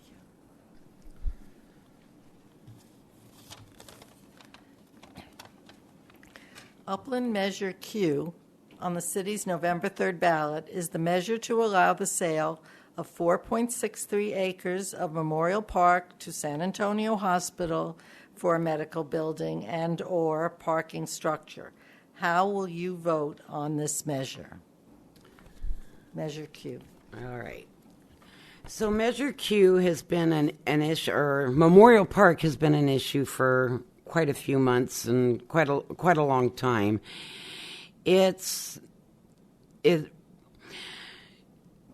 Everyone wanted it to go on a ballot, so we put it on a ballot. And right now, as far as I'm concerned, it's up to the residents. They need to make the decision on what they want. But many have asked where I stand on Memorial Park issues. We've had residents who wanted to have this go to a vote, and the council followed that request. I am glad we are voting on this issue. You, the residents, will now have a voice in the decision. I would love to see Memorial Park have the beauty, the feeling of safety as it did when I had birthday parties at the park with my daughter. The truth is, there are many reasons why people do not use the park. I drive through frequently and do not see families, children, or people exercising. This sale will not cause us to lose a ball field. It will cause us to lose the parking in the center of the park, and the ball field will be relocated. We have some improvements to the north ball field and other areas. San Antonio Hospital is a great institution and our largest employer. I appreciate the services they do add to serve us here in Upland. They will ensure that the parking is retained and will be able to be expanded to the services that we need right here in our own community. Is the right transaction to continue to make improvements to the park? You will decide that in November. Next is candidate Novikov. Well, Mayor DeBistone said that the park is an issue, but I honestly think it's not, the issue is not with the park. The park is beautiful, is an amazing piece of land. And let me tell you something. This last weekend, I was there with my family. I wanted to see what's going on there. I saw so many baseball teams practicing, getting ready. And I almost started tearing up, and I couldn't believe that this can be even considered. When I came to America, one thing, guys, I noticed, right, especially in California, you have so many buildings. You drive and there is no open space. You're from one city to another and you have so many warehouses, right? And this little lands, there's like resorts. So first of all, I think it is a shame that we are putting this on a ballot. I actually understand that we do have to always ask the residents, but we could run a lot of polls and ask them many different ways and see where the trend is going. So the hospital didn't approach this correctly. When they were doing the development, they should have anticipated all the parking issues. And even if they didn't anticipate, there are many other reasons. Built underground parking, two-story parking, right? So there's a way to fix it. But when I saw that park, I couldn't believe it's happening. Another aspect, guys, and that's again for our leaders who've been leading here. I wish I knew about this park early in my life. The city leaders needs to tell residents what we have here so they go there. We would have more people taking their kids and enjoying the parks. I just want you to take a note. Whoever leading our city, please tell more and do activities there. Thank you. Next is candidate Dieter. I will be voting no on Measure Q, and I plead with all residents to vote no on Measure Q. Stop the abandonment of 4.63 acres of Memorial Park, the abandonment of the Southwest Little League field where our Little League players play. Abandon? It's in use. It's in use. Parklands are owned by the people and held in trust by the city, who is responsible for its protection and maintenance, which is paid for by the Upland tax-paying citizens. Our parkland cannot be replaced. It is priceless. It enhances the quality of our lives, improves our property values, and is entrusted to us for protection for this generation and for all future generations. I oppose the sale of 12% of Memorial Park to a private business, San Antonio Regional Hospital. My opposition to this is also include the attempt to sidestep the rule of law regarding the proposed sale within the past and current city council, except for Janice Elliott.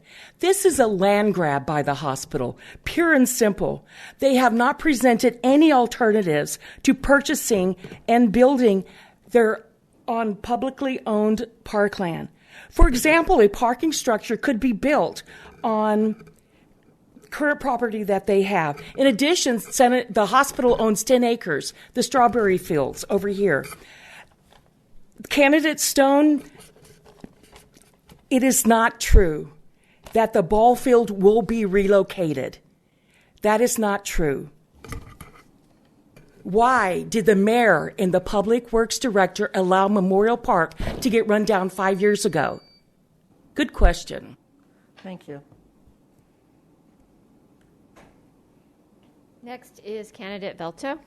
So that's a kind of a softball question for two people up here, because two of us have served and actually been involved with this for quite a while. The current mayor, I was brought on as an appointee, and this had already been through quite a process. So when I was involved with it, it was brought to the council. And there was opposition, and I spoke to a lot of the opposition. The opposition wanted it to go to a vote. So I agreed that it needs to go to a vote. Had I been part of it prior to that, I can only speculate what I would have done. And maybe it might have been a different, we might have been a different position today had I been serving at that time, but that'd only be speculating. But I can say this, that this is a vote of the people. There is nobody done any sidestepping. There has been nobody breaking any laws. This went to the courts, and they changed a word in what needed to be done. I was never in favor of selling parkland, but again, it's up to the people. It's really up to the people, and the opposition was very firm that they wanted this on the ballot. They were absolutely firm about it, and now that it's on the ballot, there's more opposition, and there should be opposition to it. As far as my vote has already been made clear. You can go back and check the record. I've already made it clear how I'll be voting. Thank you. Thank you.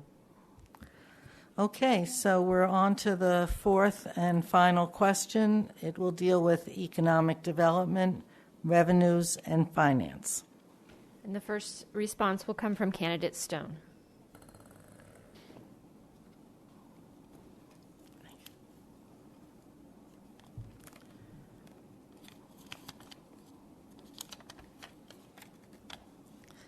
Do you have a plan to revitalize the downtown area? Okay. Here we go. All right, so I remember when downtown was a booming with foot traffic, but many things have changed since then. The type of businesses that were once in downtown have left. The way that people shop has changed dramatically as well. We need some very strong anchors to draw people to downtown, but those anchors are not what they once were. Going to a historical downtown today is about the experience of the area, not necessarily the shopping there, because it's the only place where you can get items. The historic downtown merchants have worked closely with the city to use available funding to bring special events such as the Irish Festival, the Shop Small holiday event, and Christmas decoration lighting.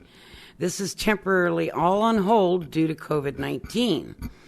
They have risen to the occasion and worked hard to support each other through the challenge of the outdoor dining and street closures. The Upland Chamber of Commerce works to provide a supportive environment, welcoming new business and being a voice of the business community. It will take more than that to revitalize downtown.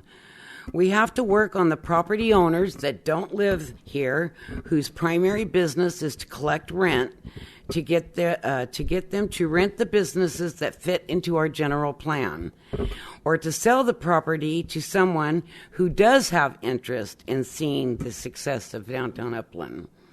We also need to explore policies that prohibit internet fulfillment only, storage, and other uses that leave a prolonged darkened storefront. Thank you. Next is candidate Novikov. Dear residents, I'm coming from the economic background, and I have a list of things that can be implemented. I'm just going to share with you a few of my ideas. We all understand that we want downtown Upland to be the best part of our city. It's out of the question. We're all for it. So what do we need? We need quality regional events that will happen there, that will draw attention, that will bring residents not only from our city, but from neighboring city, from other states. And yes, there is a way to do it. I'm also coming from entertainment industry. I know how it can be put together. Yes, you can find some investors who will be willing to do it, but you can generate income there.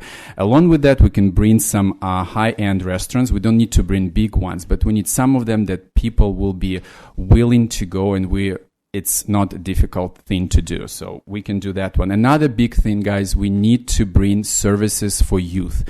For example, right, it could be an art studio, karate studio, dance studio. I know there is one there, but we need to bring gymnastics studio, high quality studio. Right now, we don't have really that level of quality here. I know how to do it too. Right now, I'm actually driving my wife, my daughter to Van Nuys because there is a best gymnastic team there that prepare girls for Olympic Games. And as you know, my kids, they're all world champions. They represent America around the world. Well, here's another thing. I know how to bring the best talent here to our city. And then what will happen, parents are going to drive to downtown with their kids. They're going to dine there. They're going to spend money there. We need unique businesses, and we need to give incentives for those businesses, maybe in the rent, in the fees, that for some time, especially right now after the pandemic is over. I can go on, but I hope I'll have a chance. Thank you. Next is candidate Dieter. Is the microphone on? Thank you. That has been an issue, continues to be an issue. We need to revitalize the downtown area. I moved here in 1989, and historic downtown was the place to go. We had farmers market on Thursday evenings. I would stop by the bank, get money, and go to farmers market and shop for earrings, ceramics, flowers, and vegetables. And then I would go shopping in the stores. It was a go-to place back then. What happened? I don't know. I don't go there as much as I would have. So now I go to Daddy-O's. I go to Molly's all the time. About Molly's, it's a unique venue. We need to have, I have spoken to many merchants that have left downtown. And why? I asked them. There's now a historic tax that it really cuts into their profit margin, but also overwhelmingly is the resistance to new ideas. The resistance to new ideas. Why did historic downtown not allow the classic car show to continue down there? That got me there. I'm a car girl. Okay. What about farmers market? What happened to that? Sylvia Bianchi, when she was running it, it was awesome. What happened? It's now hidden. There's so much that can be done. I would encourage everyone to shop downtown, have incentives. How about a trifecta incentives? You go to Daddy-O's, and then you go to, Lucky Roasters coffee, and then Molly's, and you get a 10% discount, okay? Or a free drink at Baldy Rescue. Thank you. Next is candidate Velto. There has to be a level of understanding of how businesses operate and how they operate with the city. The city really doesn't go in and change the downtown. The property owners change the downtown. And there has to be a spirit of cooperation between the downtown businesses, the property owners, and the city. There has to be joint cooperation. It takes the city to take on the role, the city, not the city government, but the city staff to take on those roles of what they can do in the downtown based on what the merchants need. That's why you have Historic Downtown Upland, the group, because they present ideas to this city. We need to bring more people, get more people involved with Historic Downtown Upland. We need to reach out to those business owners and see how the city, if we're able to find grants or additional ways to make more improvements downtown Upland. In order to get people down to downtown Upland, you have to have the right types of businesses. And the business owners are apprehensive about converting some of their properties to restaurants because of the high failure rate of restaurants, the cost of putting in grease pits, the cost of putting in the equipment for restaurants. So it's a very expensive proposition for someone to open a restaurant in the downtown. So you have to create the incentives, number one, for the business owners to want to see the types of business in the traffic downtown. What we really need is to get some housing done in the downtown area, bring more people to the downtown. You have to have the people in the seats or the people to shop in the downtown. We have the railroad. It could become a destination as long as the business owners, the property owners, and the city work in a spirit of cooperation. Thank you. Thank you very much, candidates. That concludes the question portion of this, and now we're moving towards your closing statements. You'll each have an opportunity to present a closing statement, and you will have 1.5 minutes or 90 seconds for your summary statement. We'll start with candidate Novikov.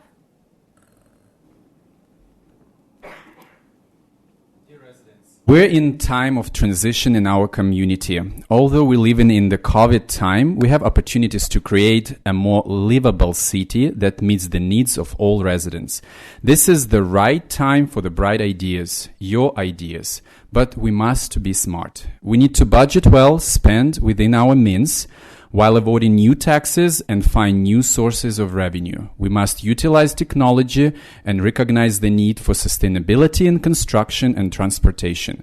We need to mitigate the cumulative impacts of new projects and assure that our infrastructure will sustain the growth and enhance the quality of our lives.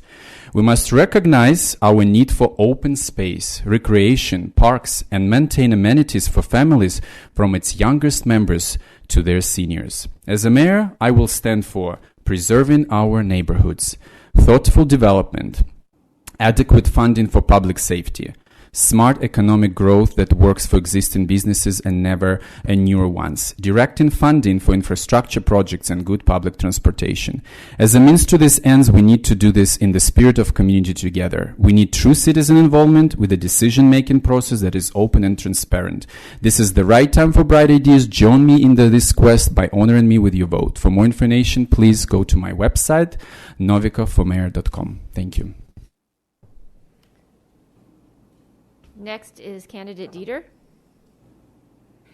For the past 3 years, you, the people, have shared with me what you believe to be important issues facing the city of Upland, which are public safety and the need to increase resources for the Upland PD, the lack of support of Police Chief Goodman by the mayor and city manager, the CalPERS unfunded pension obligation of $122 million, the current economic recession from a COVID economy, which includes higher unemployment, reduced retail store sales, which results in reduced sales tax revenue for our city, increasing the tax rate, a certainty in the future, and the potential effect on businesses that operate at a low profit margin already, and a culture of sidestepping the rule of law and the stop to cronyism. Hearing you, I promise to champion your concerns and lead the cause to develop optimum solution resulting in the best interest of you, the people. I offer new leadership for Upland, not associated with past abuses. Please vote for Lois Sicking Dieter as your next mayor. I will honor that and champion you, the people, here as mayor. Thank you. Next is candidate Velto. Revenue, revenue, revenue. The city's primary responsibility is to generate revenue that can meet the needs of its residents. That's the job of the city. So we need to stop having lawsuits against our city. It is costing us far too much money. We need to have community workshops when we have projects. We need much more residential input into projects so that we know right up front if there's going to be any kind of opposition or concerns that we cannot overcome. Trust and transparency is extremely important in these times. Social media creates problems within the community because a lot of lies are told and misinformation is given out. It is important that the residents become more involved, reach out, discuss concerns with your elected officials, and during this time you can reach out to me on my phone, 909-908-3350, 909-908-3350. Let's work together to make Upland a better place to call home. Thank you very much. Bill Velto for Mayor of Upland. And next is candidate Stone. Thank you, Carrie. This election, you have many important decisions to make. It is my sincere hope that when you consider your vote for mayor, you will weigh the importance of experience and dedication.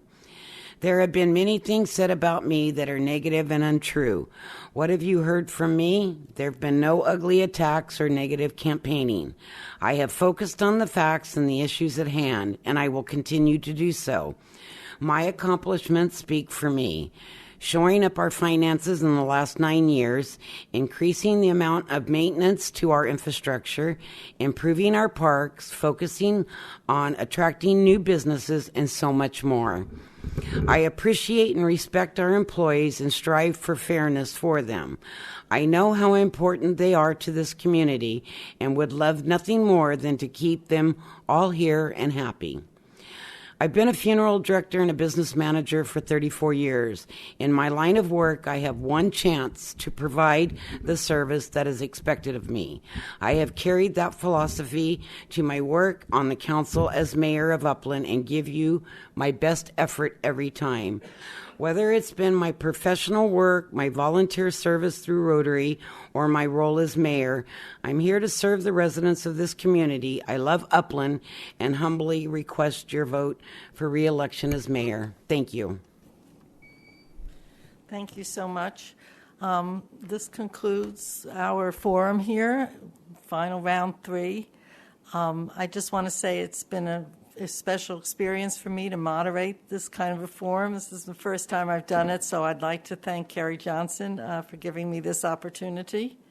And we all collectively would like to thank our candidates for their thoughtful, informative participation tonight. On a broader note, we want to thank you all for your dedication to public service and willingness to serve the community.